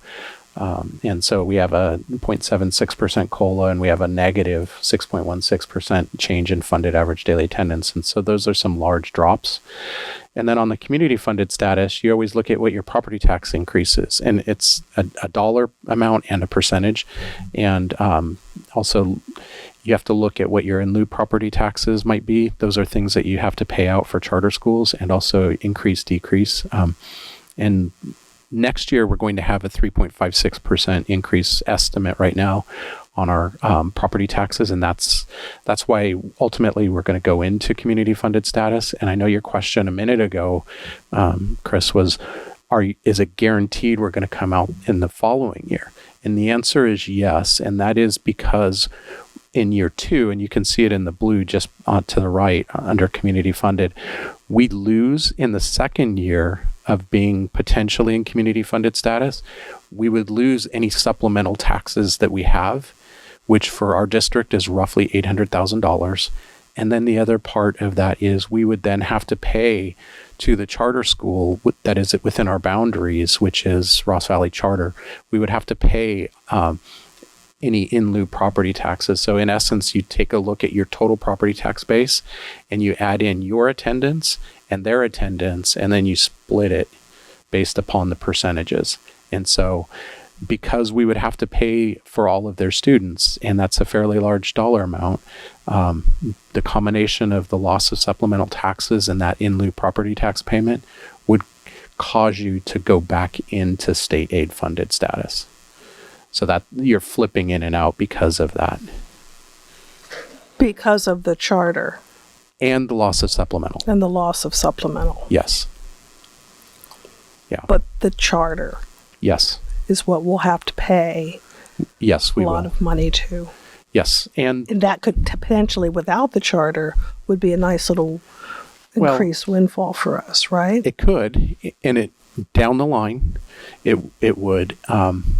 One of the things that actually is something that I personally believe that we should be advocating in Sacramento over. It's not something that's going to impact us tomorrow, but could 10, 20 years down the road. With the passage of the state budget last year, I believe it was 22. The state changed the way,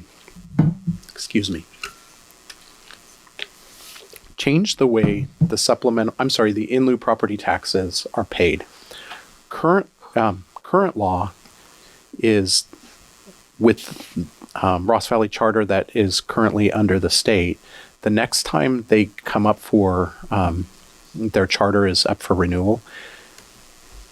At that particular point, the in lieu property taxes would change. And currently, any district that has students that go to Ross Valley Charter as opposed to their district, if they are a community funded district in the county, they must pay Ross Valley Charter an in lieu property tax for those students that they have. in 26, when we would potentially flip back out because of this, the law will have changed because I believe at that point, Ross Valley Charter will be up for renewal or have renewed, and that law will impact us. That would no longer be the case. Ross Valley School District would be responsible for 100% of the students that attend Ross Valley Charter, regardless of the district of origin. Now, it's not a massive number right now, and all it is it's a wash for us. It's not going to impact us one way or the other. But further down the road, when our property tax base continues to rise, it could become impactful. And so I think it would be important for the district to start to push in Sacramento to change that law back to the current funding, because in essence, districts such as, and I don't know where the students are coming from, but districts such as Mill Valley or Ross or some of those others that might have kids there, Lagunitas, who are all community funded, it'll benefit them to lose the kids, and we have to pay for them. And so, again, it doesn't impact us now, but it could in 10, 20 years. So that is a legislative change. It doesn't have to be a state vote. It doesn't have to be a correct citizen vote. Yeah. Okay. So that is something I would suggest that we look at. Okay. Chris, how are we getting to the 3.56 property tax growth? Is that how do we know what that's going to look like, and is that low? Well, first and foremost, those numbers come from the county of Marin oftentimes, and they're giving us estimates. We are actually blessed in the county that the county of Marin is really excellent at giving us estimates. It's very unusual in the state. They may in fact be the only county that does it, but they've given us those estimates moving forward. And those also change. And so as we get closer to our adopted budget, that may go up, it may go down, depending on what the numbers look like. And we get that again from the county.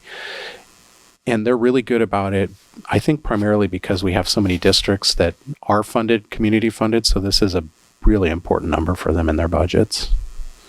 Does that number typically vary a lot? What really causes it to vary is if the housing market changes. Mm-hmm. And so this is actually really low for us. Over the last few years, I want to say over the last maybe 5 to 7 years, our percentage has been over 5% as an average.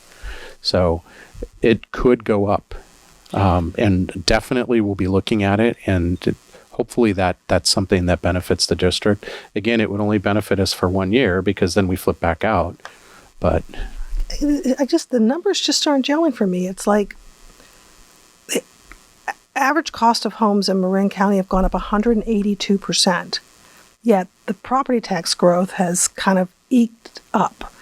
Yeah. So what I'm thinking or assuming is that people haven't sold their houses at a rate that's fast enough to keep up with the price, demand, and tax growth. So once there's I guess Ross went through it at some point where everyone sold their homes and people came in and bought them, and the taxes were up. They go up, yeah. So if we're looking at our community, people are still holding on to their homes and not selling them.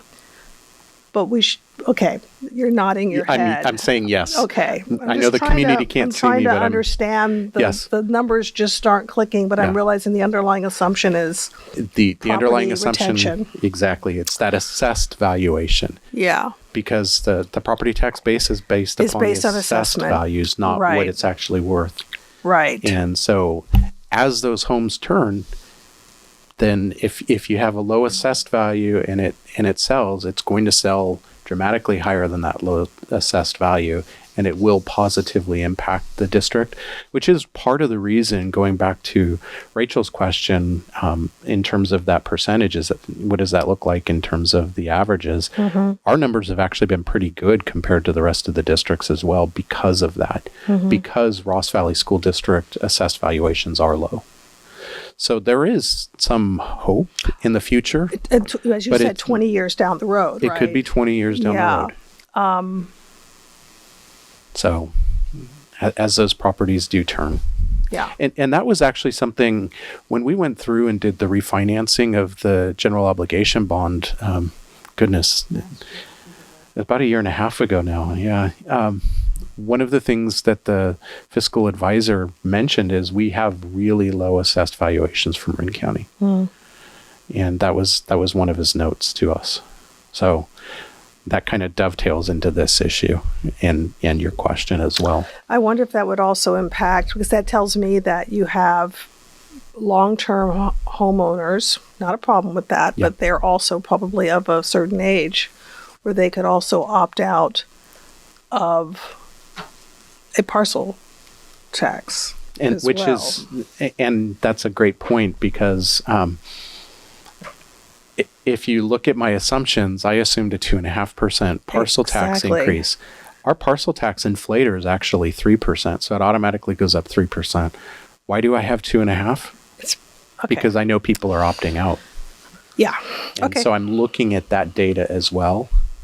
And so I have to assume a slightly lower amount just because of that. And if it goes up, then I can increase it.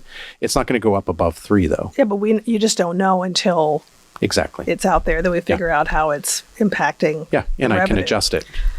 Yeah. Okay. Sorry, I'm just. Chris? Yes. Chris, one other question about the impact of flipping in and out of basic aid, in and out of community funded and state funded status. How does that impact thinking about like the reserves that we hold? Are there any required reserves that are different between one status or another, or any, you said like the MCOE gives you guidelines for different assumptions. Are there different assumptions for one or the other? There's no specific guideline that says you must do anything. However, there is a difference between a state aid funded district and a community funded district when the revenues would be dropping.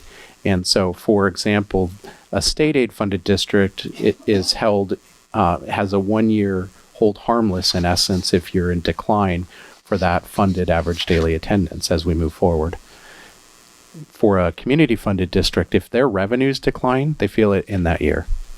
And there's the thing that makes that really challenging is if you see a sharp decline, and it doesn't happen often, but it did happen back probably about 10, 12 years ago, where some of the districts did see some small declines. But when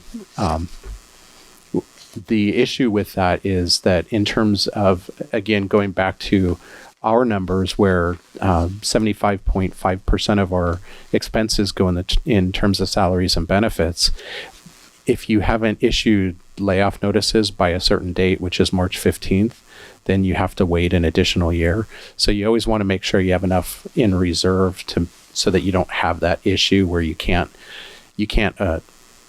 afford the staff that are there and you've missed that cutoff. And so there's always that where they hold a little bit more. So community funded districts oftentimes have a little bit higher reserves for that very reason, but there's no set number. They don't have to, for example, they don't have to hold 30%. There's nothing in law about that. But community funded districts are not subject to the maximum reserve percentage that's in law. So that's part of the give and take that the state has. Our district does not have to adhere to that either, just because of our attendance is under 2,500 ADA. If you're under 2,500 ADA or you're community funded, you don't have that maximum reserve percentage. And I know Daniel had a question. No, I don't think it's going to get us anywhere right now. Okay. So moving to our next two slides, this is to just for the board and the public to understand, again, whether we stay in state aid funded or we go into community funded, it isn't something that I would decide or the district. It's based upon actual calculations. And so the first thing that you do is you calculate what your local control funding formula is based upon your attendance. And then as you start to get your dollars, the first thing you start to receive is your property taxes. And these buckets are to show what that would look like.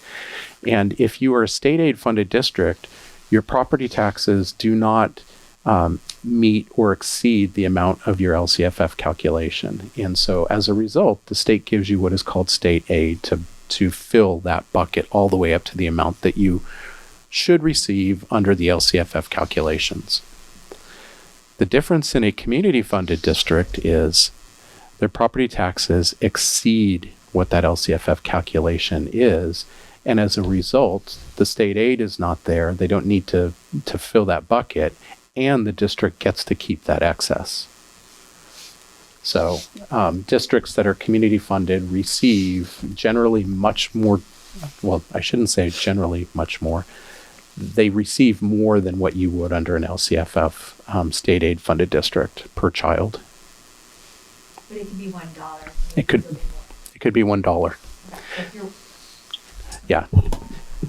So basically, if you were $1 over the state amount that they would pay you, you'd be in community funded status, even though it basically nets you no change. Correct. It doesn't necessarily mean that you're getting millions and millions of dollars more, which is part of what causes our district to flip in and out, because we're not significantly over. We're just a little bit. So if I was looking at this graphic that you have here, instead of it pouring over into this blue cup where it's like half full, it would kind of be a trickle or 3 drops into that, and then those 3 drops plus another drop get taken away and bump us just under that line that says LCFF funding level in the orange bucket, which means the state has to like put a little bit to top us off. But it's like a little bit to top us off one year, and then it a little bit spills into the blue bucket the next year. But then that blue has to get paid out for the in lieu taxes, which makes it go just below that little orange line, and the state has to plop a little more. That's kind of what you're talking about? That's exactly what I'm talking about. So we would just drop back down in the 3rd year of our multi-year. And again, it is just a trickle over the top in the year 2 of our multi-year projections, which causes us to go into community funded status. So when you look at our second interim budget report, when looking at just our unrestricted dollars, because really the reason I'm talking about that, our district doesn't receive a lot of categorical funds. We don't have massive dollars in programs like Title I, which are federal dollars, and other categorical dollars that they say you have to spend them in these other ways. We have some right now in terms of COVID funds, but those are starting to go away. And then when everything is said and done, we're going to go back to basically status quo, where we have very little categorical funds. But I do want to talk about our unrestricted side, because that's really, really critical. And for the reason that that's what we look at when we're talking about our unrestricted actual reserve. Oh, shoot. I didn't remove something there. The ending balance that's listed here should say just unrestricted down below the circle. What we have is our beginning balances and our revenues and expenses. And the reason I've circled the deficit, the numbers in red, is because there is a structural deficit.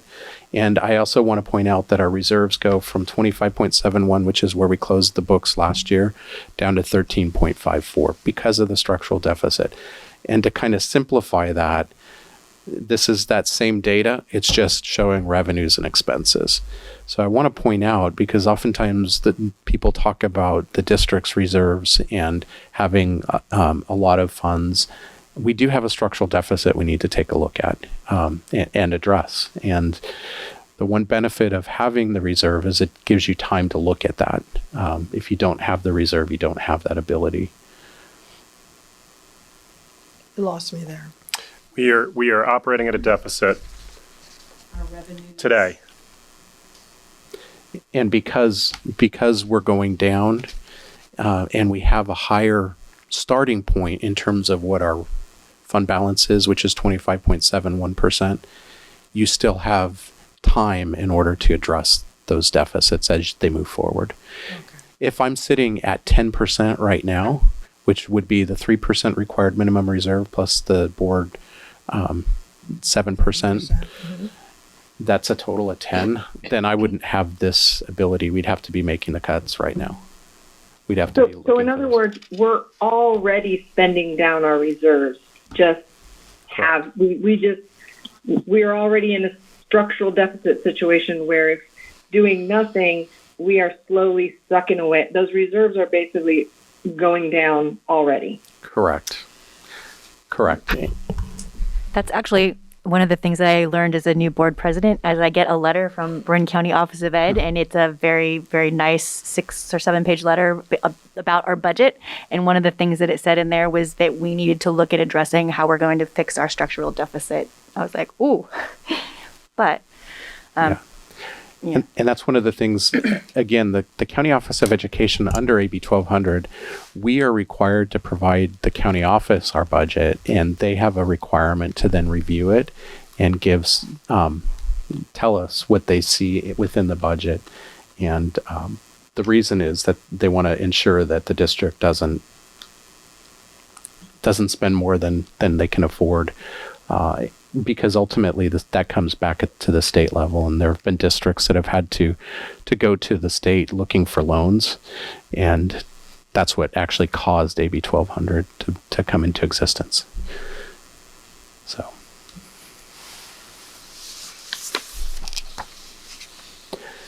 kind of going back to what would happen with our balances, if you look at the request, when you look at the total cost of what that salary settlement would look like, and the total cost to the district is 10.33%. That would be $2 million. And what oftentimes people do is they overlook the fact that additional 10.33% would be in perpetuity. And so you have to do that across your multi-year projections. And as you look at that, I know we talked about this last time, that would actually cause us to go, one of the first slides we showed is our the 3 budget choices in terms of certifications, positive, qualified, or negative. In the third year of our multi-year projection right now, it would be minus 5.78. That would actually be a negative qualification. And the reason is that right now is March 7th. In June, I'm going to add another year to the multi-year projection, so it'll go out to 26-27. And June is when we go and start to show our adopted budget for 26-27 in terms of the multi-year projections, and that would also be negative.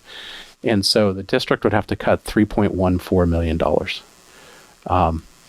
And remember, I was talking about hold that 81% salary and benefit number for unrestricted general fund.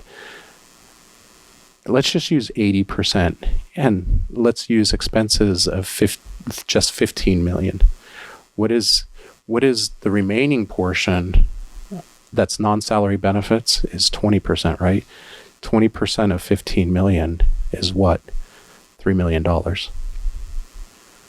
So you'd have to cut really everything out of the budget, which includes things like utilities. So, I mean, I know that's out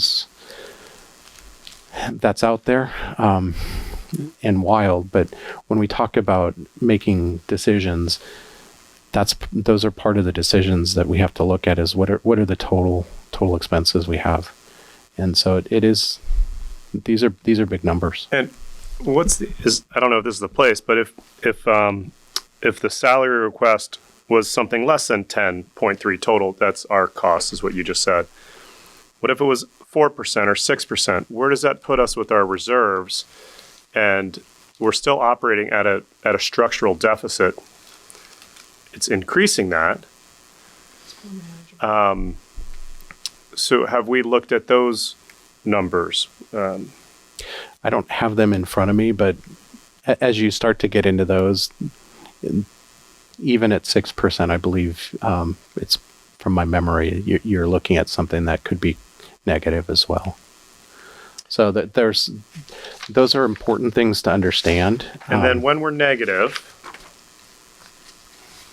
when our budget certification is negative, the district will not meet its financial obligations in the current or following fiscal year. Okay, so what? What does that do to us? Like, why does anybody care about if we're negative? I am going to bring Bree Brown, who is the interim assistant or deputy superintendent from the Marin County Office of Education. We're going to try and get her here. If it's not for the next board meeting, it would be the one after that, where she can specifically address that from the county's perspective. What I know of it is it requires what's called a third interim budget report, which is, I don't remember the exact date that it's due, but it's between the second interim in March and our adopted budget. So you would have June. more budgeting work to do. I'd have more budgeting work, and we're going to have to start looking at actual cuts. So the district will have to sit down with the County Office of Education, with numerous meetings with probably definitely myself and the superintendent with the county, and also probably at least one or two board members, and look at how we're going to make those cuts, what those timelines look like, But we need to be having those conversations now. Yeah. Right? I mean, already at a deficit, although our reserves still look good in 25, 26, but that's holding salaries consistent where they are today, and it's not good enough. Yeah. Okay. So again, we will bring Bree Brown, and she can get into the finer details of that. And she will also have had a chance to look at our second interim as well. And so, not that she can give an overall opinion because she doesn't delve into the numbers at that level, but she can talk about it from a county office perspective. So, again, these are big numbers. Chris, would she, having worked with other districts, also be able to bring some countywide perspective on, like, here's where the conversation has happened in other districts, here's where cuts are being made in other ways, just to give us some ideas of some of the conversations that are having in other districts? Or does she get into that? If she knows about those, then she could provide them to us. She may not be willing to share specifically, specific districts, because some of those might be confidential type conversations, but she can give us basic ideas. Okay. So this next slide is what's called the J90 report. The J90 report is it's looking at all of the districts in the state have to report through the J90, through the state, what our certificated salary schedule looks like. And this is what was posted on the CDE website for the J90 for the 22-23 fiscal year. And what I want to point out is that the way this is structured is you have the lowest entrance point within the salary schedule is the first section of columns where it says rank on lowest and lowest. So that's our salary and the rank within the county. The second section has to do with what they would consider to be mid-career, which is our bachelor's plus 60 units on step 10. And then you have the rank on the highest. And then the other point that I want to point out is that this shows the change on the salary schedule only. It doesn't show the entire cost of the last salary agreement, because what we did, for example, is we gave 9% on schedule, plus we gave an additional 0.9% in other salary related things, such as increasing stipend costs and those types of things. And then we also had costs in benefit costs. So it was a total package of 10.44%. This is just salary schedule this is salary schedule alone. And what's important to note is as you look at each of these sections within the J90 report, the district at last year with our salary schedule, the starting salary, we were ranked 11th out of the 17 districts. In the middle, we were ranked 11th, and at the high end, we were ranked 12th. But we also gave the third highest total increase just on the salary schedule. I want to point out that there are 3 districts, and you'll see the notes down at the bottom, that did not present their information in the J90. And so what I did is I went to their current salary schedules, and also I believe the Sausalito is the one that they just settled in October, which included 22-23, so I included that data as well. So those districts that are were not listed were Bolinas, Stinson, Novato, and Sausalito. And so that's where that data came from. So I made that notation. And so, you know, this is just to show the data. I just want to make sure that that the governing board and the public sees the data that was there. Again, this was our salaries last year, not what we have in the current year. The other thing that I did is, ooh, that really got ugly, didn't it? I don't remember it looking that way. It's kind of all over the place. This is all from the unaudited actuals, and this is the total revenues and that didn't render at all.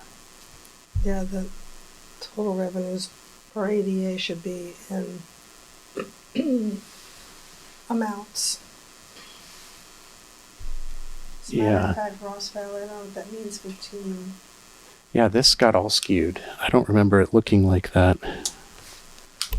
Well, what we were trying to show here, and I will update it on the website, is I used the P2 data, which was the actual attendance, which the county puts out for last year, not our funded average daily attendance, and it also included the total revenue, and so it calculated a total revenue per average daily attendance, and what it showed is that Ross Valley was 15th out of the 17 districts. The only 2 districts that were lower were Miller Creek and Novato. And again, our percentage will drop as our funded average daily attendance drops because our revenues really are overstated based upon that, what we were talking about earlier, that 3-year averaging.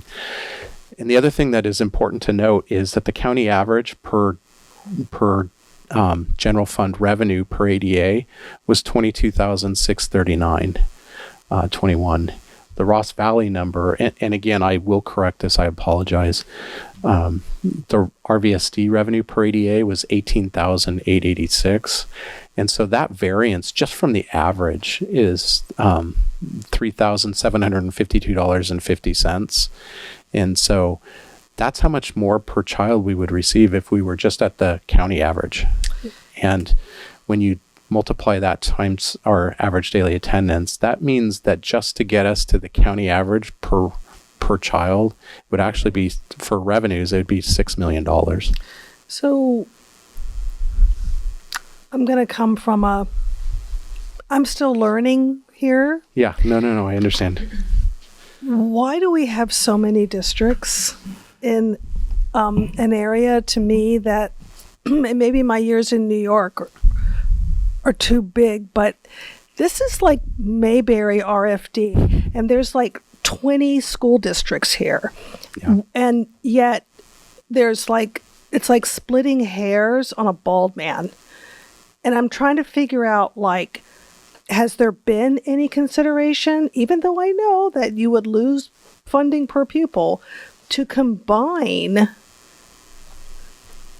districts? Now, I know we've got the charter, which is the problem child for us to think about that. Setting them aside. I'm not going to say it anymore. I'll just let it go. Yeah.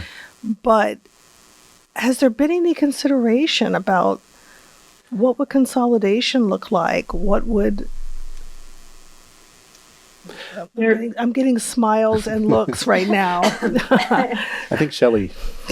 Yeah, I was going to say, Chris, guess what? Guess what committee you get to join next? The Marin County School Boards Association has year after year after year.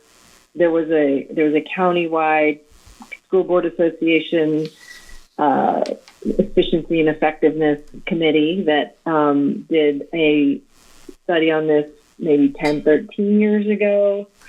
That at that time, the requirements for consolidating school districts, again, this is a legislative policy issue, are so difficult in terms of the hoops and the steps. Like, you literally have to have a community vote of both geographic areas that would be combining, and it has to be a more than 51, like it has to be a super majority, and it literally takes years and years and years and years and years, and then you're not guaranteed. It's the bureaucracy of it is definitely worthy of legislative change, I would say. That's one thing. And I'll forward everybody the report. There's a lot of resources on this that you can look at. There was a committee last year called, if you look at the website, Better Together Marin, there's a lot of resources on that website exploring this from the past years. So yes, short answer, yes. There's been lots of conversations about this.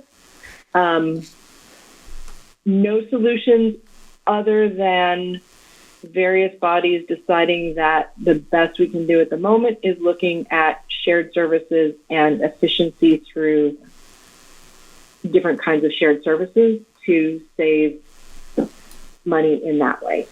But again, I'll get Marcy that link to that website that has a lot of resources.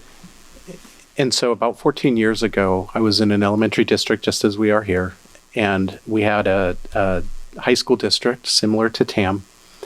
And we went through the process and conducted a study to see if we could unify. We wanted to do it just for our community and take a portion just as if we were to take, say, Archie Williams from the TAM district. And when we looked at that data, there are many factors you look at. You look at all of the bonding debt that each of the entities have. You look at the bonding capacity for the taxpayers. And because, for example, the TAM district has multiple areas, they have to break apart that debt and break it apart by the various methods. And what they do is they start to look at, for example, can your assessed valuations absorb that combined debt and still continue to make those debt payments? And our particular study at that time showed that at the high school district had just put a bond on the ballot, and it showed that if that ballot measure passed, we would not be able to unify. It passed, so that died. So in addition to that, the other major stumbling block has to do with salary schedules. What they do is they look at the staff, because you're going to have to bring the staff from whatever districts unify as well, and you can't lower the salary of anybody. So you're going to look and bring everybody up to the highest salary schedule, and then you start to look at that, and can the revenues that are generated for that new district afford the bonding capacity that's necessary for the outstanding debt, as well as those higher salaries. And so oftentimes the answer becomes no. And a perfect example of districts in the county that haven't unified for various reasons are San Rafael. You have San Rafael City Schools, which are both the elementary and the high school district. It's the same governing board, just two different districts. Part of that has to do with within the San Rafael city town limits, you also have Miller Creek School District, so which also eventually feeds into the. Whoops, I'm sorry. probably hurt everybody's ears. The Miller Creek School District feeds into the San Rafael High School District. So that impacts their tax base in terms of potentially being community funded. So there are just a tremendous number of things that could potentially impact. And oftentimes that's one of the stumbling blocks for unification. So. And believe it or not, this website, Better Together for Public Education, back in the 20, 30 years ago, I believe we had upwards of 40 some odd school districts. Could have been upwards in the 50s. I mean, we had a lot more school districts, believe it or not. It's hard to believe, but there was 30 plus. I'm not looking. There's a lot. There were a lot more. Well, the Ross Valley School District is the combination of two different districts. It's the Fairfax School District and also the San Anselmo School District. We combined to form Ross Valley. And that was done in the mid-'80s. So that's an example of doing that type of work. So kind of going back to this slide, and I apologize that it looks really bad. What's important to note, with us being 15th in terms of total revenue per ADA, I want to point out that even though we're 15th, we did have, and I'm going to go back one slide, our salary schedule is last year with those particular rankings within the county. And so, I know that there's a lot of sentiment out there. The district really does value staff, and we do try and show it.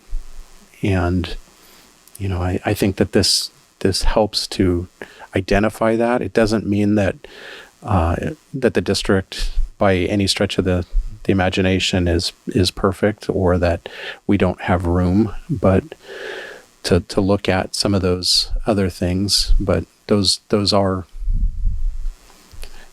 this is actual data. So, and so with that, I know that kind of going forward to next steps, some of the things that we would need to do is start looking at some of those various potential areas for cuts. Again, with approximately 15 million in our unrestricted expenses, and if we were to give the 10%, we would need to cut over 3 million. That would be cutting everything, and that's non-people. But there are things that you can look at. You may not get to the full amount, but there may be places to look. So, are you able to provide those scenarios to us to see what it would look like? We can provide some, but oftentimes what happens is when a district is in this type of a situation, you would form a budget committee. Mm-hmm. And the budget committee would involve board members, obviously, community members, associations. Mm-hmm. And so then it doesn't become Chris Carson, mm-hmm. Marcy Trahan putting together all of the numbers. It's kind of a joint Mm-hmm. look at. Obviously, I'm going to have to cost everything out, 100% of that, but it's something that it's a Ross Valley problem.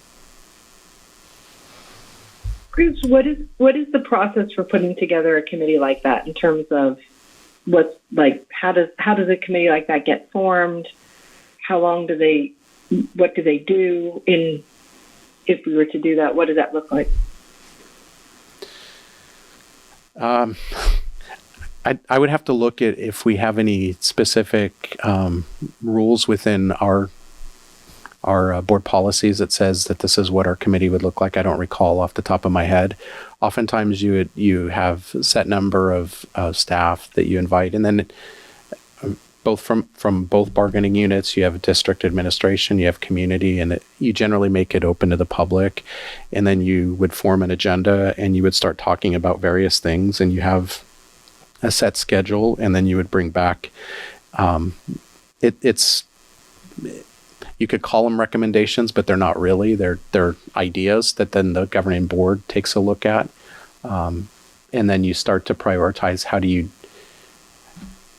are these things that we can do? Is this something that the community and the district wants to do in terms of cuts? And then what are the specific timelines? I know I mentioned earlier that there are timelines for staff if there are cuts that would need to be made. There's a March 15th deadline for cuts for staff. Obviously, it's too late for March 15th for next year, but anything we do now could then impact the following year. So that's the type of thing that we would be looking at doing. And there are some more immediate things we can do. Just take a look at all of our open positions and not filling them. So kind of putting a freeze on any hiring. In other words, that will help to eliminate the need to actually impact a person if the position is filled. So that's a strategy that districts do use, is to put a freeze. It also allows you then, if you know that at some point you will be eliminating those positions fully, you'll be able to, you can for the short term, have them fall out at the end of your budget. So it'd be a positive, because right now, if you have a position that's open, you're thinking that you're going to fill it. And so you do have that amount set into your budget. At partway through the year, with it not being filled, you may be able to recoup some benefits. But in some cases, when positions aren't filled, we do have to provide the service, and therefore we would need to contract potentially with an agency. Getting started on this type of a thing in terms of looking at possible reductions is something I would say we'd want to start sooner than later, because we do know that there are emotions around this and strong reactions, and knowing that one of the hesitancies of putting different scenarios out there is folks could then perceive that to be about them. And then they get nervous and scared around that. Another element is if, let's say that we were looking at programmatic types of reductions or eliminations, then we would also want to be really clear to communicate very carefully with our community, because those programs mean less options or less programs, if you will, for students. And so as we're looking at folks, potentially, we're trying to increase our enrollment in our school district. And if we're not able to offer some of the things that we do, that may also impact our ability to attract families into our schools. So there's a delicate balance here. At the same time, I would say that we would also want to be looking at how do we increase revenues? And one of the ways to do that, the easiest way, is parcel tax, because that would be, once it's approved by the voters, is then money that we can count on. One of the areas with going out for grants is just to keep in mind, not that it's not a bad thing to do, but you will need staff to manage the implementation of the grants, because grants come with not just free dollars, here you go, but there are a lot of reports that you have to write, a lot of updates you have to give, and what we call strings attached. And so there needs to be staff to manage those. And we are a very bare bones district office as we are now, because we did eliminate a position back in the 21-22 school year. So we just, need to think carefully. We can start absolutely talking about these. One of the areas that we would need to look at, and this is hugely unpopular across every school district anywhere, is looking at our capacity at our school campuses based on our enrollment. So when we look at, can we afford to keep 4 elementary schools running?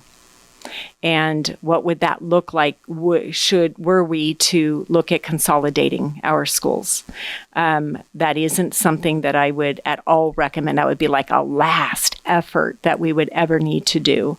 But it is something that we have to just keep in mind out there, is what does it look like to try to reach $1 million cut? if we were to look at then a $2 million cut or a $3 million cut. There isn't enough cuts we can make in this school district to not at the same time be able to look at increasing our revenues. It has to be a hand in hand over time. Because as we're seeing with our revenues and our the assumptions, if the state doesn't prioritize education and the amount of money that the state provides school districts, and the way that the local control funding formula works is that Ross Valley is at a negative here because we don't have a lot of unduplicated pupils. And so we don't receive extra dollars like other school districts do for foster youth, the unduplicated students, the special education, socioeconomically disadvantaged and foster. Nope, not special education, sorry. Multilingual students. So because we don't have the high numbers in those, we don't get some of those dollars that other districts in Marin do get. And so it's extremely funding revenues, and the funding is extremely complex. And the nature of what we would have to do is just going to be, it's going to hurt.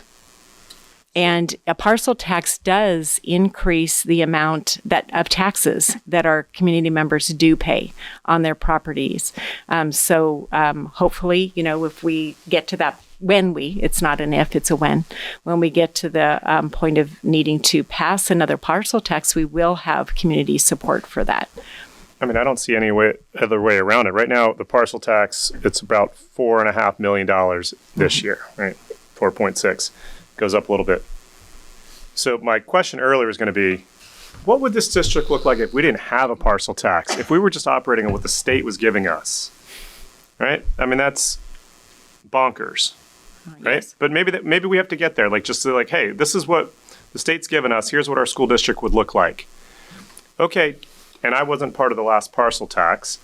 So how do we move this forward tomorrow, to get a $2 million bump, whatever it would be, each year to pay our teachers a more competitive salary, but also to make sure we're not operating in a structural deficit in 3 years? So there's this, are we done asking questions? So I want to go out for public comment, and then we can discuss as a group before we get to that point. Yep, whatever we need to do. You guys have any more clarifying questions? No. Shelley, any? Clarifying questions, Shelley? No, I'm good. Okay. I'm good. We have a member of the public. Would you like to give a public comment? You have 3 minutes. You get a 30-second warning before it's up, and then we will bring it back to the board afterwards to discuss. Can we say thank you for sticking around and listening to this? Also that. Really big thank you. Yes, hi everybody. My name's Anna. I have 2 kids at Wade Thomas, and I've only lived in Marin for years. So this is my first board meeting. I've listened online before, but this part has been really, really valuable, and I wish everybody was here to hear it. But I like this committee idea. That's one thing I just want to say. I think something that I talk to a lot of parents about is that we try to educate ourselves, but this is so complex. And I've actually have emailed some of you before asking for resources, and I did not get replies back because it is so, it's, to those of us that are not board members, don't work in finance, it's really difficult to understand, the state aid versus the community funding, the fact that we're on the cusp of it. And most parents, we just do not know this.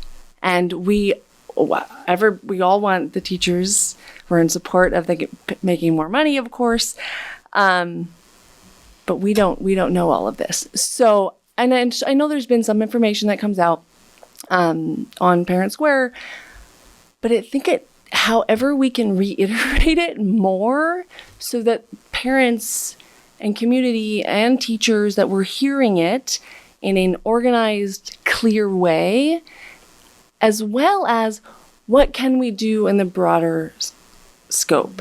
I know some, the group, I'm of 2nd grade parents at Wade Thomas, we're fired up and we're we want to do something. We don't really know what to do. And even bringing it to the state level of changing, like, what can we do to support the board to make larger legislative changes? If I don't work in policy, but I certainly want to be involved, and I know a lot of parents do. We just don't, coming to a board meeting is great. I'm so glad I'm here. But, I'm still going to leave not really knowing what to do. So that would be really valuable. However, whether there needs to be a committee to help facilitate that on how for there to be outreach, educational outreach for the to bridge the gap between the board, parents, and teachers. And of course, you have a lot of you have a lot of questions about how it all operates, and I appreciate all of your questions, Chris, because it's helped me this meeting. So anyway, that's all I want to say. I really would like to spend some more to contribute time that I have. I just don't really kind of know how to do it, where to start. So any ideas that you have to get parents involved to support our district, right? It's not just about teachers versus board versus this, it's like we're all together. So what can we do, to support the bigger picture? Anyway, that's what I want to say. So, thank you. Do we have your last name? Oh, yeah, you too. Oh, yeah. My name is Anna Marsh. Thank you. All right. And there's no additional public comment, so I'm going to bring it back to the board for us to discuss or deliberate. We also need to take action on this item. I will say that as an unpaid elected volunteer with 2 children in this school district, it's hard to sit on this side of the table with my heart on both sides, right? It's hard. And I have a background in finance, and this is hard stuff. It's hard for me to wrap my head around how all of this works, because I'm looking for a golden thread and I don't see it, and that's hard. I look at bank balance sheets and I'm able to pick out something to say, there it is right there. There it is. And this is hard, but I do think we should think about, out of this, before we go forward with action, think about having a committee, thinking about presenting a white page to the community, an action, call to action, to start having movement instead of ideology. I think we need to start moving. That's all.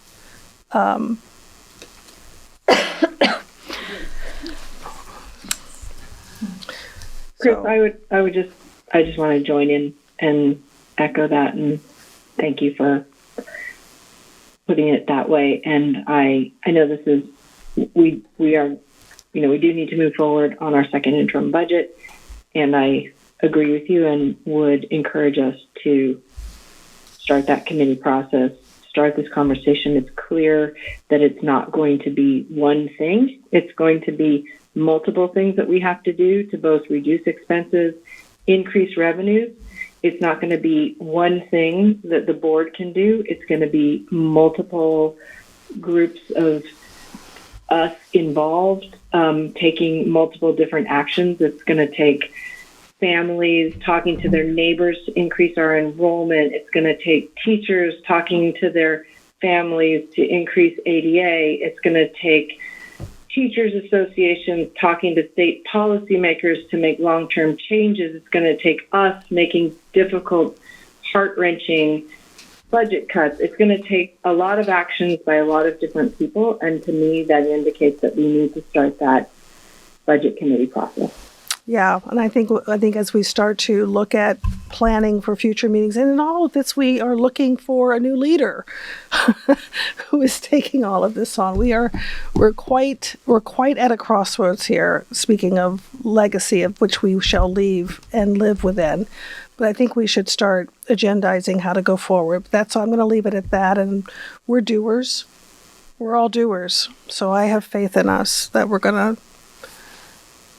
And I am keeping track of people who have offered to help us with this because I have a parcel tax experience I've worked on for them. So I've got the experience, but I need help because I can't do it myself. So I have. Well, thank you. But I do have ideas and ways to help, and I have the knowledge and I have the contacts from the prior ones I've worked on. So I've got all of that knowledge. I need help. So I've got that aspect, but I also think we desperately need to have like a budget committee to help figure out where we're going to make the cuts. And so that, yeah, exactly. We're going to need community input because I don't think any of us want to have that to make those decisions. I don't want to be choosing which things we have to cut. We have to do it ultimately, but I want input. So, I want to make sure that our teachers and our families are understanding why we're making these cuts and they're contributing and weighing in on it as well. So it's a community effort and decision. But please reach out to me, send me an email. I am keeping track of people who have offered to help. So I will be reaching out to them. But other than that, did we have any more discussion on this? Otherwise, we can, I'll entertain a motion. Okay. I motion to approve the recommended approval of the second interim budget report. Have a second? I'll second that. All right, first and a second. Daniel. Aye. Chris. You'll make the revisions, right? On that slide. Okay, On this slide. great. Aye. All right, thank you, Chris. And Shelley? Aye. And Rachel, aye. All right, so we have approved that. And on to our next item, which is the recommended approval of the revised 2024-25 school calendar.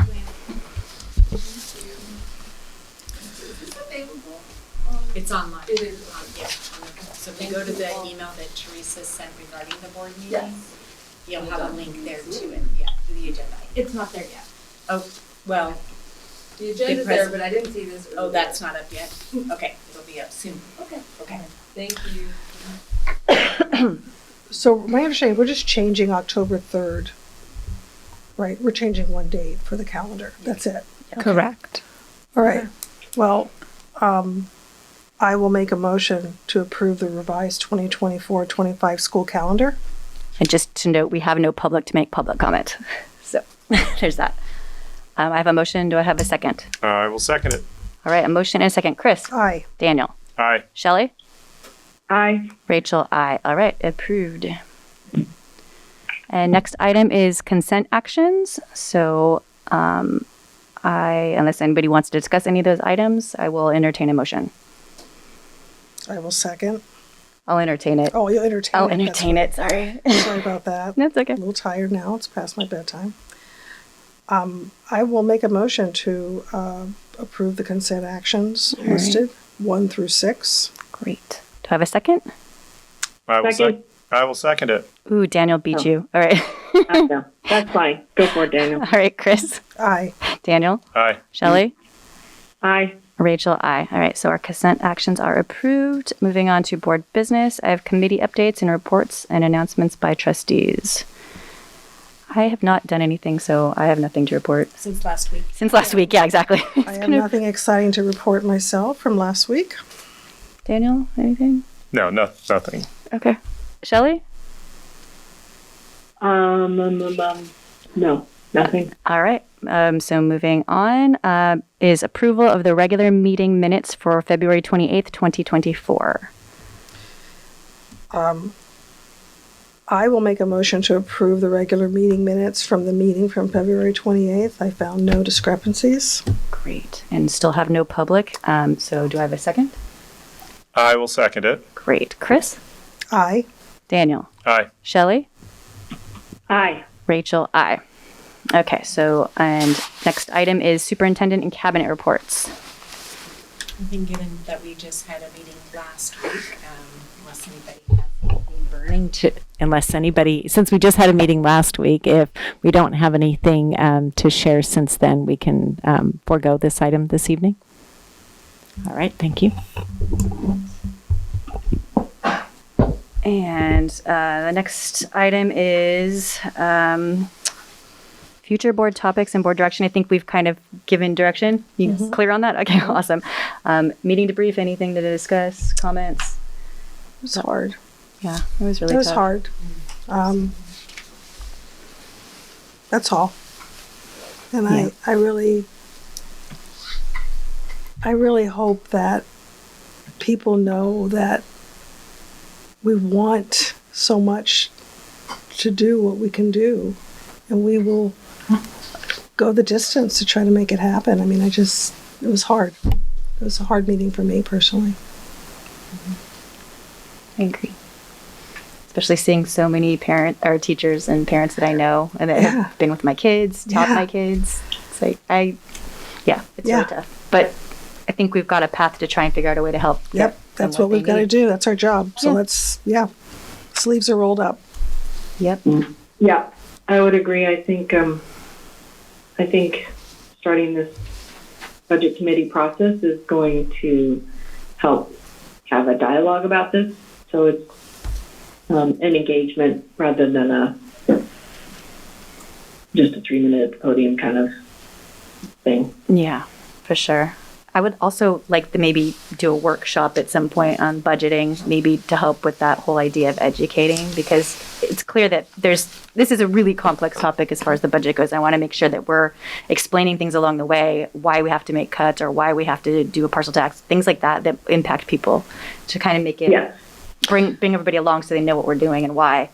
Have we ever considered bringing someone like Jared Huffman in and really calling him to task at our meetings or something? Has there been, like, we're always going to Sacramento, and is there any opportunity, have we ever done that in this forum, to have the legislative representatives come to us to hear these stories, to understand the dilemma we're in and to get some feedback as to what really can work? We have not. I'm sure we can compile it. All of our meetings are recorded. Yes, I know. And then there's the written communications with the board. That can all be packaged and sent along. I will tell you that in my previous county, at our CBO meetings, on probably 3 or 4 occasions over about a 15-year period, we had members of the legislature at our CBO meetings for various reasons. And so it might be something that you could get somebody there for at, say, your county boards meetings, where they come to meet the rest of the board members. Yeah, we have had, I believe in the past, since I've been on this board, we have had some representatives, and the JLAC, the Joint Legislative Action Committee of the Marin County School Boards Association, does work with a firm specific in Sacramento, and they do bring people into those meetings every now and again. Yeah, but it's not the same as sitting in a room with teachers telling their stories. So that might be additional direction for us to look at in the future. Okay. Unless there is no further business on our meeting debrief, direction, etc., I will adjourn our meeting at 9:23.